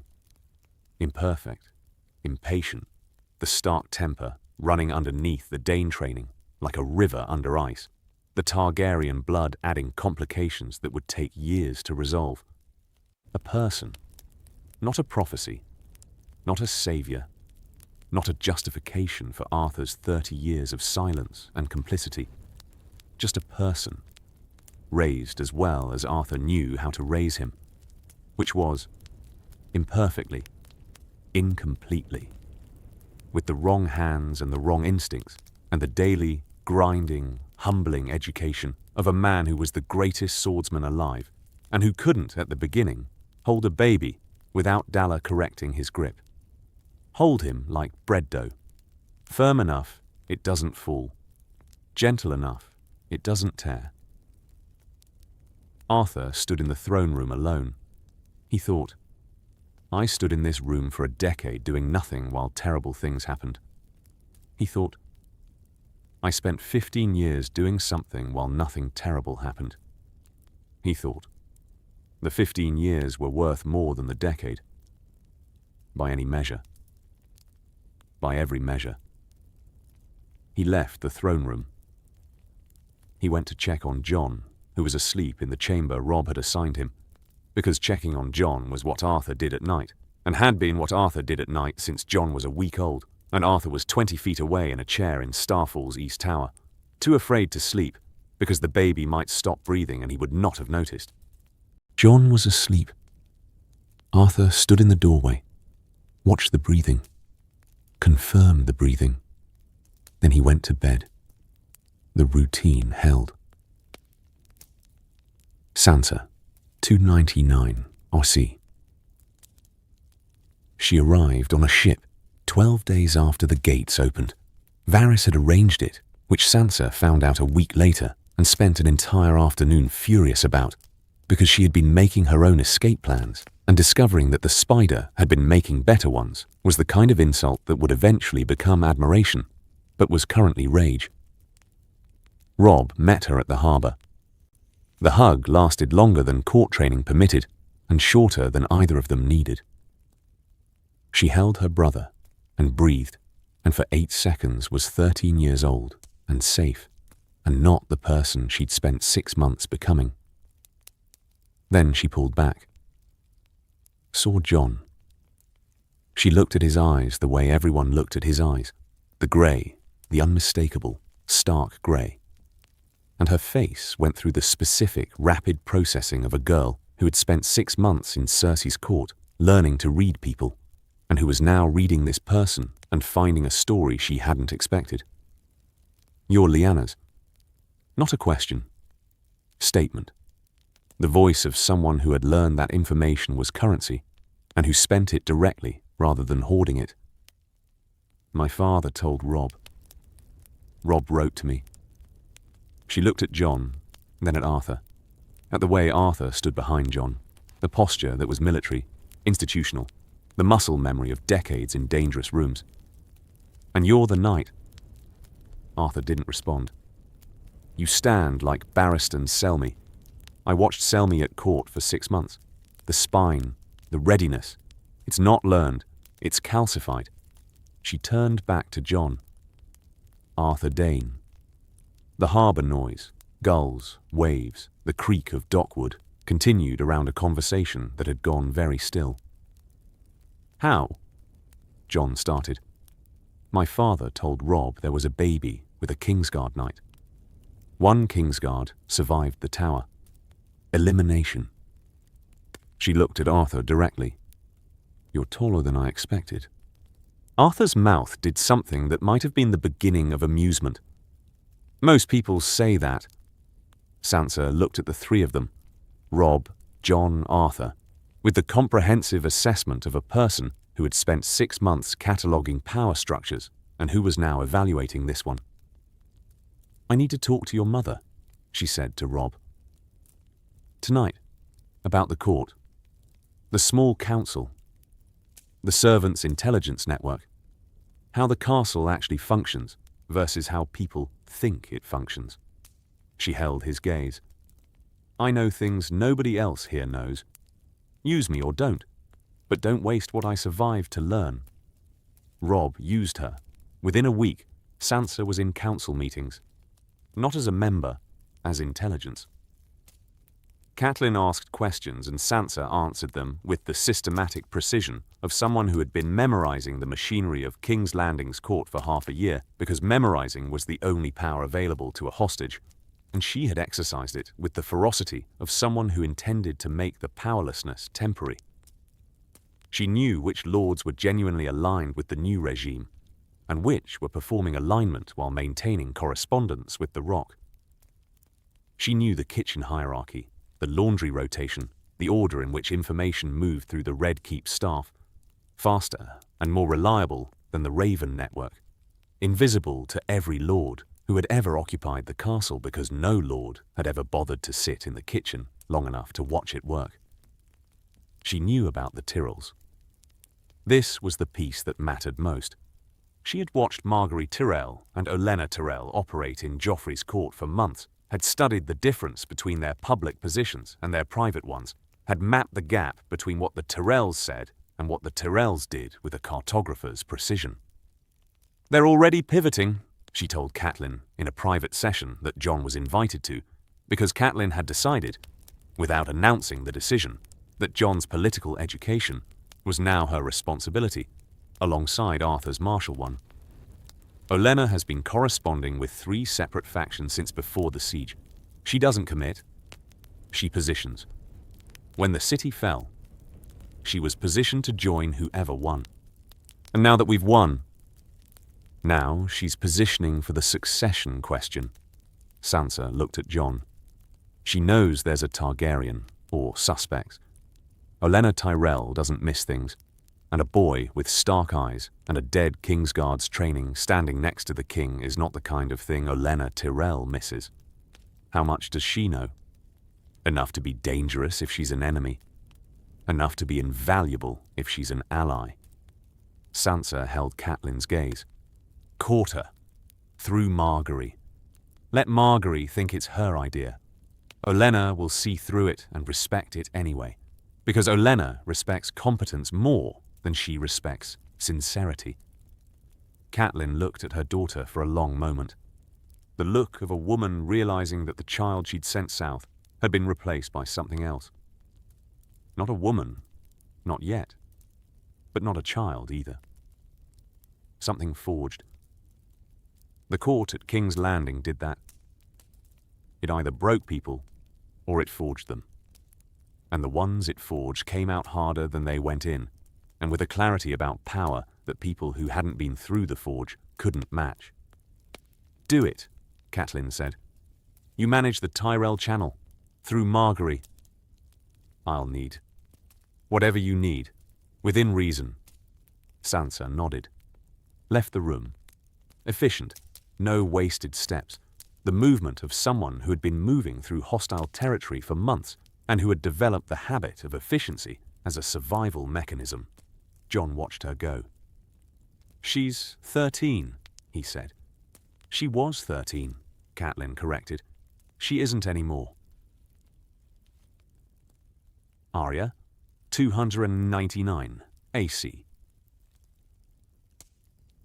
Arya walked into King's Landing on a Tuesday with a sword at her hip and a scarred man behind her and the expression of someone who had been walking for a very long time and had stopped caring about what she looked like. The gateguard stopped her. She told him she was Arya Stark. He didn't believe her. She waited with the flat patience of someone who had been dealing with this kind of thing for months and who had learned that arguing with guards was slower than waiting for someone with authority to come verify. Robb came to the gate himself. The reunion was different from Sansa's. No hug. Arya stood 3 feet away and looked at her brother, and Robb looked at her, and the looking was the reunion, the silent inventory of what had changed and what hadn't, and whether the person standing there was the same person who had left Winterfell. She was not the same person. You got bigger, she said. You got... Robb stopped himself. Scarier. Good. She saw Jon, looked at his eyes, looked at his face. Her assessment was faster than Sansa's, less analytical, more instinctive, the read of someone who processed people through their body language rather than their words. You're the cousin. I'm the cousin. Father's sister's boy. Yes. You fight like somebody trained you hard. She tilted her head. I watched you spar from outside the camp. Yesterday. Before I came in. You were watching from the tree line. I wanted to see what the camp was before I walked into it. She shrugged. Habit. The Hound, Xandor Clegane, who had been standing 5 feet behind Arya with the studied disengagement of a man who had decided that participating in this reunion was not something he was willing to do, shifted his weight. Arya glanced back at him. He's fine. He's hungry. He's always hungry. Jon looked at the Hound. The Hound looked at Jon. The exchange was wordless and thorough. Two men assessing each other with the professional efficiency of people who had been in enough dangerous rooms to evaluate a threat in under a second. He kept me alive, Arya said. Mostly by accident. He'll tell you it was by accident. Don't argue with him. He gets worse when he argues. I don't get worse, the Hound said. I get accurate. See? Arya looked at Jon. Can I see your sword? What? Your sword, the one you fight with. I collect information about swords. Jon drew his sword, the borrowed Dornish blade, not Dorne, which was still at Starfall. Arya looked at it the way a craftsman looked at a tool, evaluating balance, weight, the steel quality. Her hands moved toward it, stopped, looked at Jon for permission. Jon handed it over. She held it, tested the balance, swung it once, A clean economic movement that had training behind it. Training different from Arthur's, but training nonetheless. It's decent. Not great. The balance is a hair off. She handed it back. You should get a better one. I know. I have a sword. She pulled needle. Held it up. My brother gave it to me. Before. Jon. She stopped. Wait. Your name is Jon. Yes. My brother's name was Jon. He's at the wall. Jon Snow. She looked at him. Father named you both, Jon. The moment hung.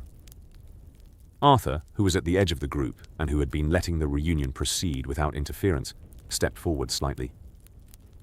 My name was given by the man who raised me, Jon said, after Jon Arryn. Arya looked at Arthur, looked at Jon. The calculation was visible.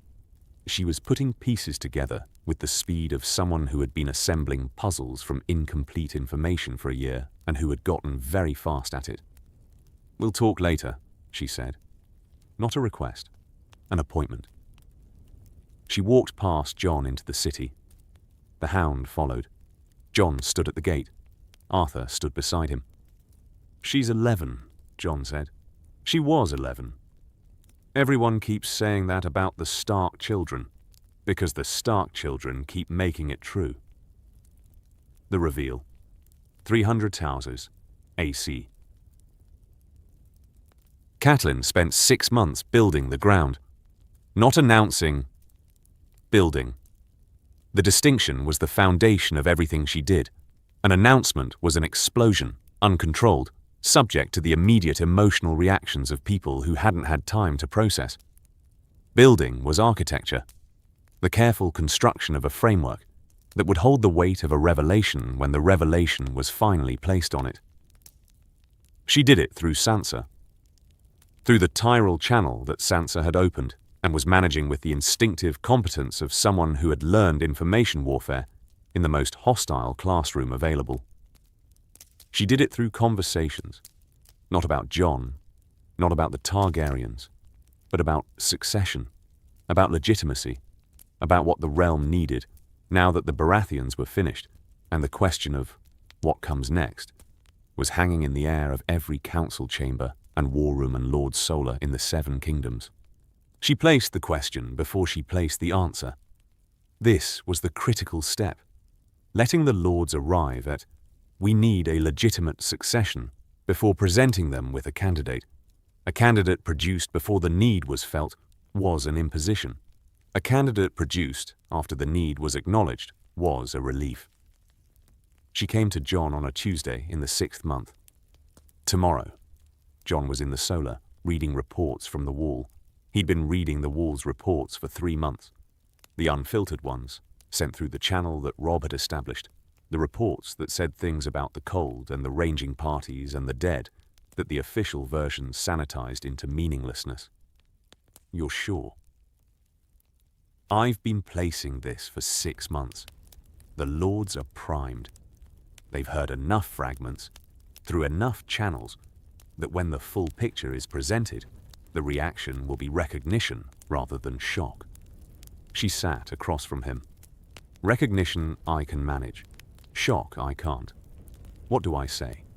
The truth. No performance, no apology, no hedging. You are Lyanna Stark's son and Rhaegar Targaryen's son, and you were raised by Arthur Dayne in Dorne.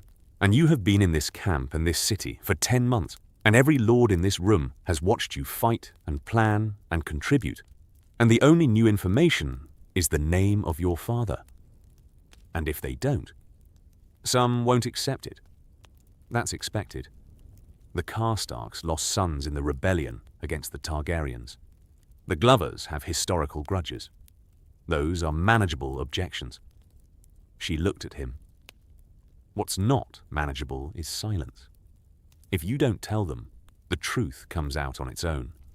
Through Varys, through the Tyrell network, through one of the dozen people who now know or suspect. And truth that arrives without your hand on it is truth that belongs to whoever delivers it. I'd rather it be yours. Ours. Ours. She allowed this. Ours. The council convened in the morning. The room was full. Northern lords, Riverlands lords, Tyrell representatives, the specific human architecture of a coalition that Catelyn had been building for a year and that was about to be tested by the largest single piece of information it had ever received. Robb took the floor. He was better at floors than Jon. More natural, more commanding. The Tully performative confidence that Ned had never had, and that Robb had inherited from his mother, alongside the auburn hair and the blue eyes. He told them. Not the politics, the facts.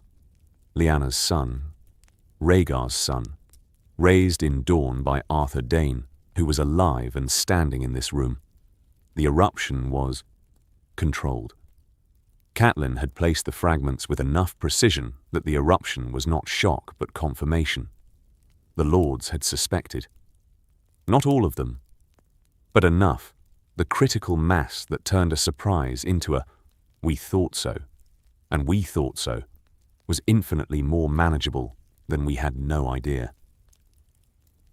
The Great Jon stood first. I knew, loud, to the room, not to Robb or Jon, to the assembly, because the Great Jon understood that his credibility was currency and he was spending it. I've been watching the boy fight for 10 months. I've been watching the old knight. I told you at the fires what I thought. Now I know. Lady Mormont. And you said nothing? I was asked to wait. I waited. Jon stepped forward, not to the center of the room, to the position beside Robb. The position he'd occupied since he arrived. The position Arthur had built him for. I'm Lyanna Stark's son.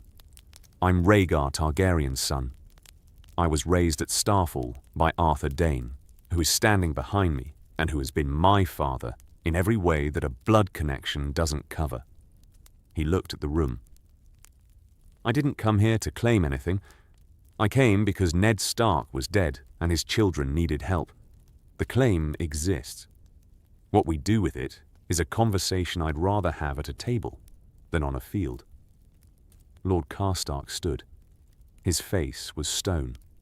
The Karstark face. The face of a house that had bled in the rebellion and that had opinions about Targaryen princes. My father died fighting Rhaegar Targaryen's dynasty. My uncles died. And now you stand in this room and tell us the dynasty has an heir, and we should... What? Kneel. I'm not asking anyone to kneel. I'm asking you to look at what you've seen. I've been in this camp for 10 months. I corrected your fords at the Whispering Wood. I fought beside you at the camps. I sat at this table and gave counsel that was sometimes useful and sometimes wrong and always honest. He held Karstark's gaze. My blood is my blood. I didn't choose it. What I chose was to come here and help, and what I'm choosing now is to let you decide what the blood means, rather than telling you. Karstark didn't sit down, but he stopped talking. The stopping was its own statement, not agreement, not rejection, consideration. Karstark considered things the way mountains considered weather, slowly, massively, with the implication that the conclusion, when it came, would be immovable. Lady Mormont, the North doesn't kneel to dragons. I'm not a dragon. I'm a boy from Dorne who knows what bread costs and who can tell you where the ford is on the Trident. If the blood matters to you, it matters.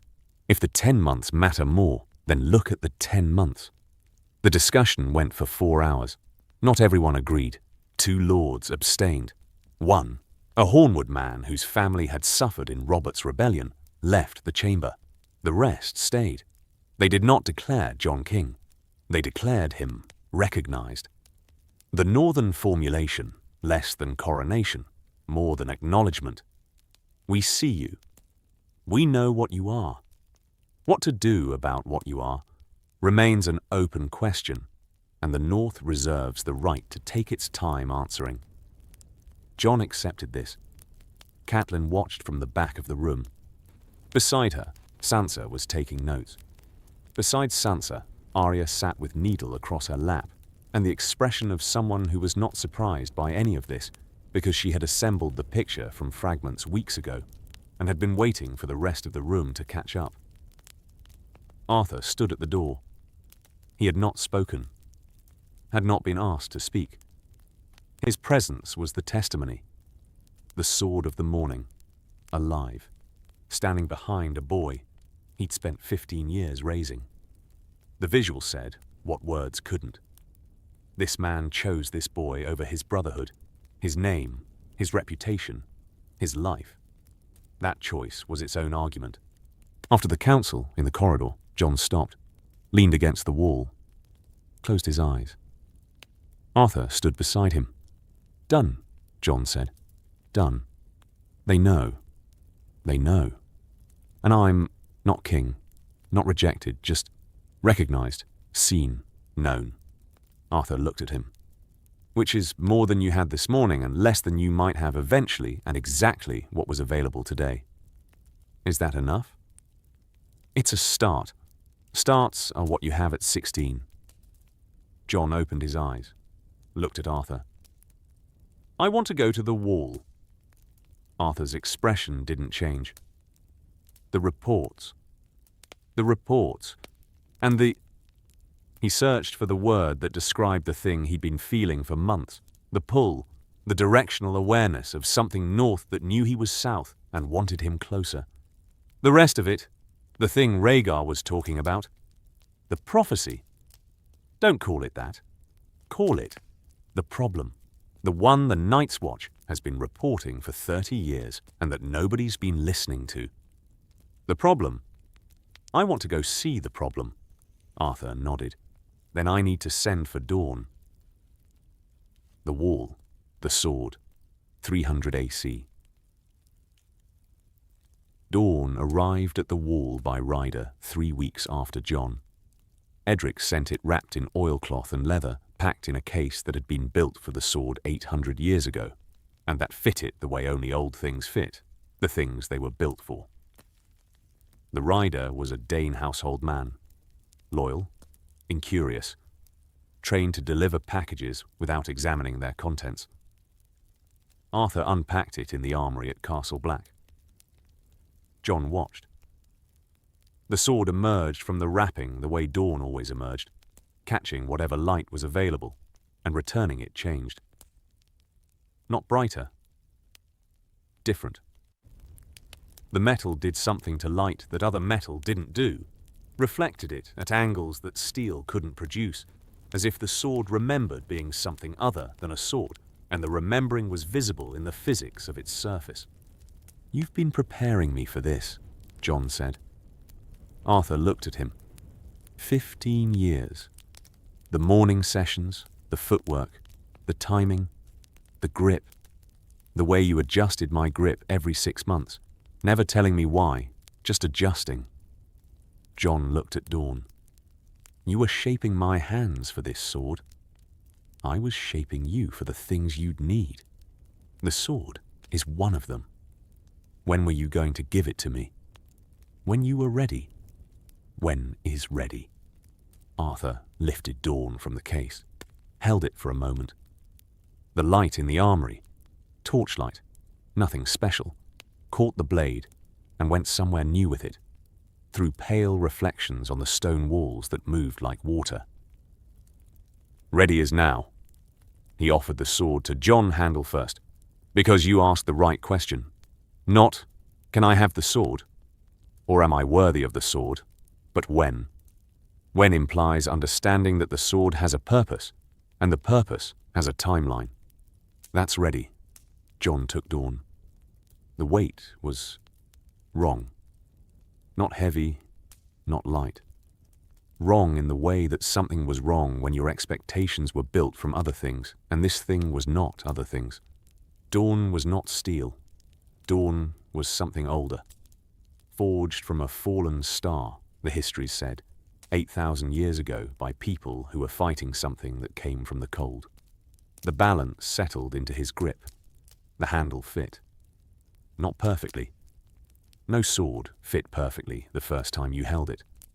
But the foundation was there. The 15 years of grip adjustment that Arthur had been making without explanation. The slow shaping of a hand to match a hilt that the hand had never held. "It's lighter than steel," Jon said. "It's not steel." "What is it?" "Nobody knows. The Danes have carried it for 8,000 years, and nobody has ever been able to duplicate the metal." Arthur stepped back. "Swing it." Jon swung Dorne. The blade moved through the air with a sound that was not the sound steel made, higher, cleaner, a frequency that sat at the edge of hearing and that seemed to resonate with something in the stone walls of Castle Black, as if the castle recognized the sound. "It hums." "Yes." "Why does it hum?" "Because it's alive. Not alive the way you and I are alive. Alive the way old things are alive. The way the wall is alive. The way the weirwoods are alive. It carries something in the metal that responds to..." Arthur stopped. "I don't know what it responds to. In 30 years of carrying it, I never figured that out. What I know is, it cuts deeper than steel. It holds an edge that never dulls. And the dead don't like it. You know that. I know the histories. The first sword of the morning carried dawn against the others in the long night. The sword worked. Not magic. He hated the word. Effective. The way dragonglass is effective. The way Valyrian steel is effective. Something in the metal disrupts whatever animates the dead. Jon held Dorne. He went up the wall that evening. 700 feet of ancient ice. The lift grinding and shuddering, and then the top. The world opening. The north stretching to the horizon. The sky wider than any sky he'd seen in Dorne because there was nothing between the wall and the edge of the world except flat, frozen, empty distance. He felt it. The pull. The directional awareness that he'd been carrying for months. The sense of something north that knew he was here. At the top of the wall, the pull was stronger. Not uncomfortable, but insistent. The way a compass needle was insistent, pointing at the thing it was designed to point at.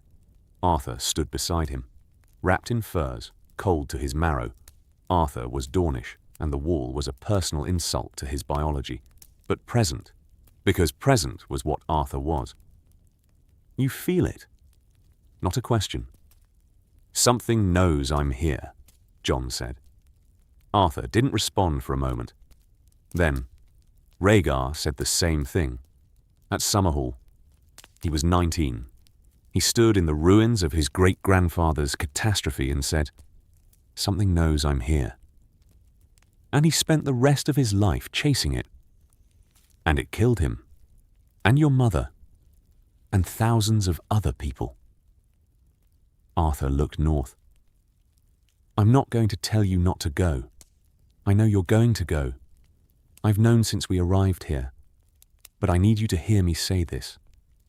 Rhaegar treated the pull as a destiny, as a narrative that he was the protagonist of, and the narrative consumed him." He turned to Jon. "You are not a protagonist. You are a person with a sword. Treat the pull as a problem to solve, not a destiny to fulfill. Problems have solutions. Destinies have funerals. I'm going north." "I know. You're coming with me." "I'm 51. My knees are giving me daily updates about their dissatisfaction with this climate. My left shoulder." "You're coming with me?" Arthur looked at him, at the boy he'd raised, the man the boy was becoming. 16 years old, holding Dorne on top of the wall, the north at his feet, and whatever was in the north waiting for him. "Yes," Arthur said, "I'm coming with you." Beyond the wall. 3 Hawaii AC. They went north in the first week of spring with 1,000 men. Robb led the main body. Jon led the advance, 20 rangers, and Arthur and Dorne, and the dragonglass that had been mined from Dragonstone for 6 months. The Great Jon commanded the rear. Catelyn stayed at Castle Black because Catelyn had calculated that one Stark needed, to remain alive and accessible, in case the worst happened, and because Catelyn's value was strategic, not martial, and sending her north of the wall was the kind of sentimental mistake she would never make. The haunted forest was aptly named. Not because it was haunted, because it felt haunted, which was different and worse. Haunted meant something was there. Feeling haunted meant you couldn't tell. The trees were old and dense, and the light that filtered through them was grey-green and insufficient, and the cold was the thing. The cold was wrong. Every man in the column felt it. Not the temperature, the quality. The air had texture, weight, the sense of being watched by something that didn't have eyes, of moving through a medium that was aware of your movement and had opinions about it. The rangers, the watchmen who'd been north before, went tight-faced. Not scared. Confirmed. The thing they'd been reporting for years was here, and it was real. And the men from the south were feeling it for the first time. And the feeling was changing them in real time, turning confidence into caution, and caution into the controlled alertness that was the only useful response. The first engagement came at dusk on the second day. Not an army. A patrol. 30 dead men moving through the trees in a formation that was not random but directed, controlled by something not present, the way puppets were controlled by strings you couldn't see. They moved with the wrong rhythm, the unalive gait of things that should not be walking and were. Jon drew Dorne. The pale blade caught the last light and did the thing it did. Returned the light changed. Brighter, colder, the color of starlight rather than sunlight. The dead patrol turned. All of them. At once. Toward the sword. As if the sword had spoken and they had heard. "Dragonglass," Jon called. "Archers first. Hold the line." The engagement lasted 3 minutes. The dragonglass worked.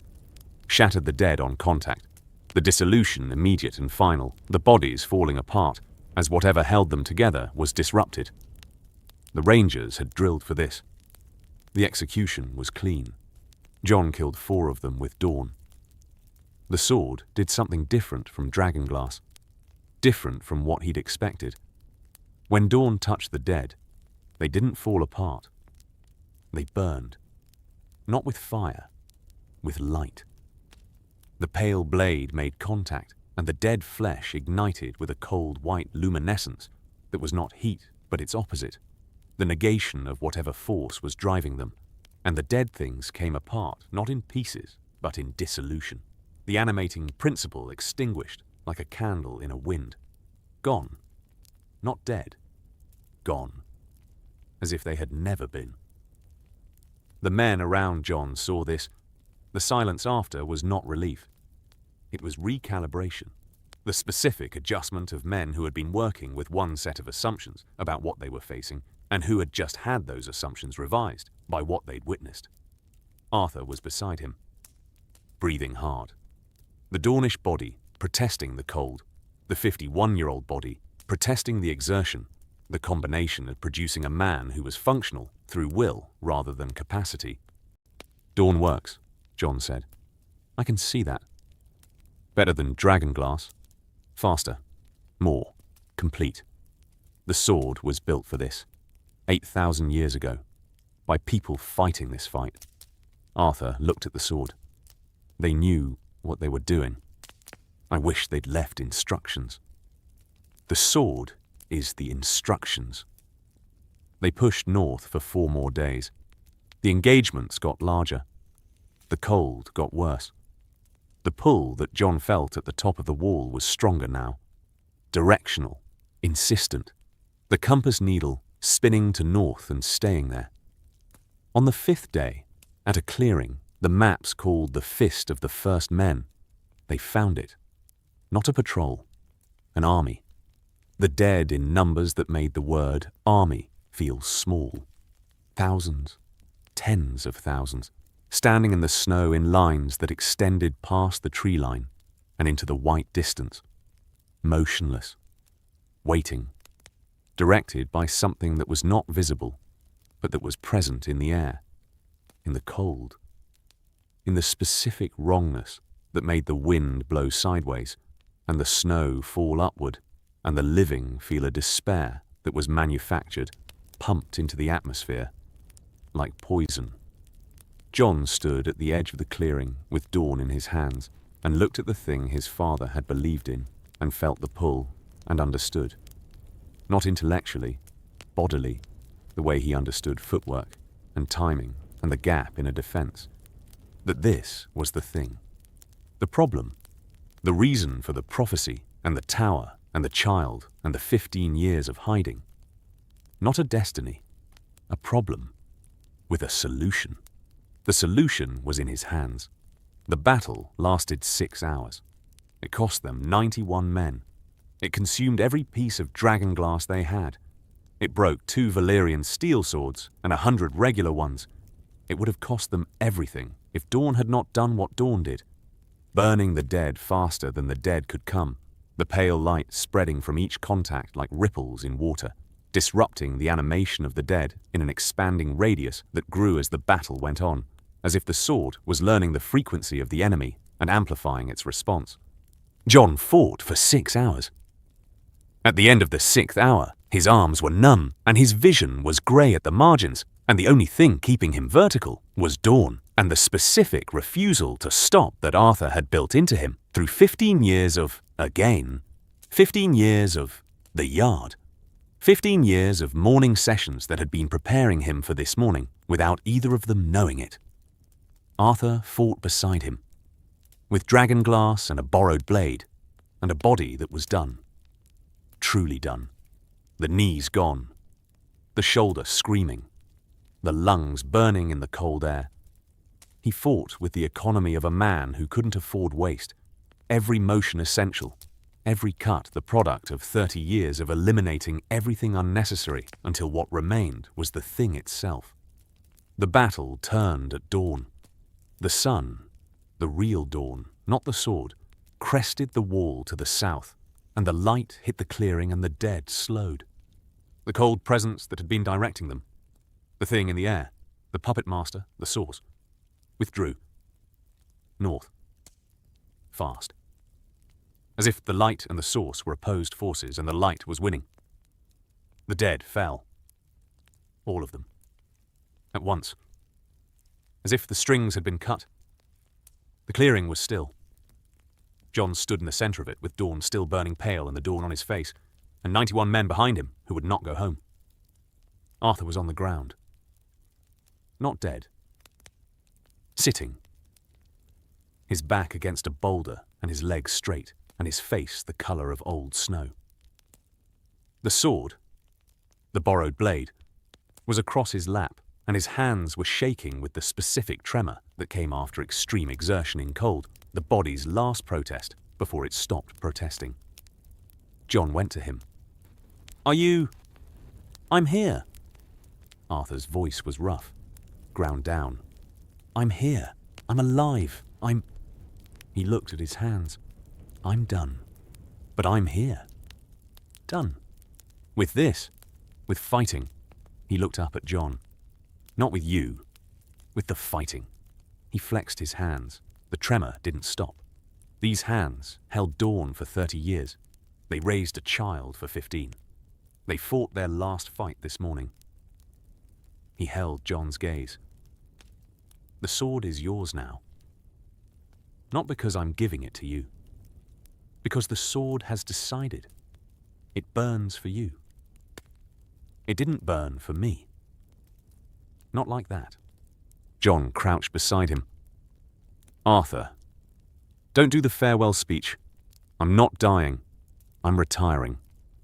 The ghost of a smile. The first genuine humour Arthur had shown in days. "From fighting, not from you. You'll come back to King's Landing. I'll come back. I'll sit in a chair and give counsel and watch you make decisions I don't agree with and argue about them the way I've been arguing with you since you were old enough to argue back." Jon looked at him, at the man who had carried him out of a tower and into a desert and through 15 years of hiding and training, and the daily, unglamorous, entirely human work of raising a child. 51 years old. Dornish skin grey with cold. Hands shaking. Eyes clear. "Thank you," Jon said. "I told you not to. I know what you told me. I'm thanking you anyway. For the tower, for the desert, for the kitchen and Dalla and the flower, for Rickard Stark and the truth about the oath, for the sword and the practice yard and the mornings." He held Arthur's gaze. "For every morning." Arthur looked at him. The tremor in his hands slowed. Not stopped, slowed. "Be the person," Arthur said. "That's the thanks. Be the person I built. I will. And come back. Every time you go somewhere. Come back. I will." Arthur leaned his head back against the boulder, closed his eyes. The battle was over, and the dead were still, and Dorne was in Jon's hands, and the sun was coming up over the wall, and Arthur Dayne, the sword of the morning, who had watched kings burn men, and who had broken his oath to keep a better one, was done fighting and not done living, and the difference between those two things was the space where the rest of his life would happen. Jon stood. He held Dorne. The blade was pale and unmarked. Clean, the way it was always clean, as if the violence it had done left no residue, because the violence was not destruction, but correction, the restoration of a state that the dead had interrupted. He looked north. The pull was still there, fainter, retreating. Whatever had directed the dead was not gone, was regrouping, was north, was waiting for the next attempt. The problem was not solved. The problem was pushed back. The solution was a process, not an event. Repeated application, years of ranging and fighting, and the specific long war that the wall had been built for, and that the realm had been ignoring for 8,000 years. Jon was going to stop the ignoring. Not alone. Not as a hero. As a person with a sword and a coalition and a family he'd found in a war camp, and a man sitting on the ground behind him who had spent 15 years building him for this. He turned south. They went home. What if Jon Snow was raised by Arthur Dayne? He was not raised at the wrong table. He was not raised with the word bastard following him through corridors and conversations, and the slow erosion of a boy, told every day that he was less than the thing he actually was. He was raised in Dorne, in the heat and the light, by a man who didn't know how to hold a baby, and who learned, who held him like a sword hilt until a milk nurse named Dalla told him to hold him like bread dough, and who felt the word "dar" from a 2-year-old's mouth hit him harder than anything he'd taken in 30 years of combat. He learned to fight from the finest sword alive. He learned to read. He learned that oaths could be wrong, that the sworn thing and the right thing were not always the same, and that when they diverged, the right thing was the one that mattered. He learned this from a man who had learned it at the cost of standing in a room while a king burned his grandfather alive. He learned what bread cost. He went north. He fought the war. He stood beside a cousin's throne because standing beside it was more useful than sitting in it. He carried Dorne beyond the wall, and the pale blade burned the dead because it had been built for that purpose 8,000 years ago by people who understood that the darkness was a problem, and problems required tools, and tools required someone to carry them. He carried it, not as a prophecy, not as a destiny, as a person. Arthur Dayne picked up a baby in a tower in Dorne. He walked into the desert with a child and a sword and no plan beyond. Keep him alive and teach him what he needs to know, and try not to ruin him. He didn't ruin him. He built him, morning by morning, practice session by practice session, rooftop conversation by rooftop conversation, from the flower in the village to the sword on the wall, from the first word, day, to the last fight. where the old knight sat on the frozen ground and told the young one, "Be the person I built." The person was built, not a prince, not a savior, not a prophecy's answer, a person raised right. That was the whole story. That was enough.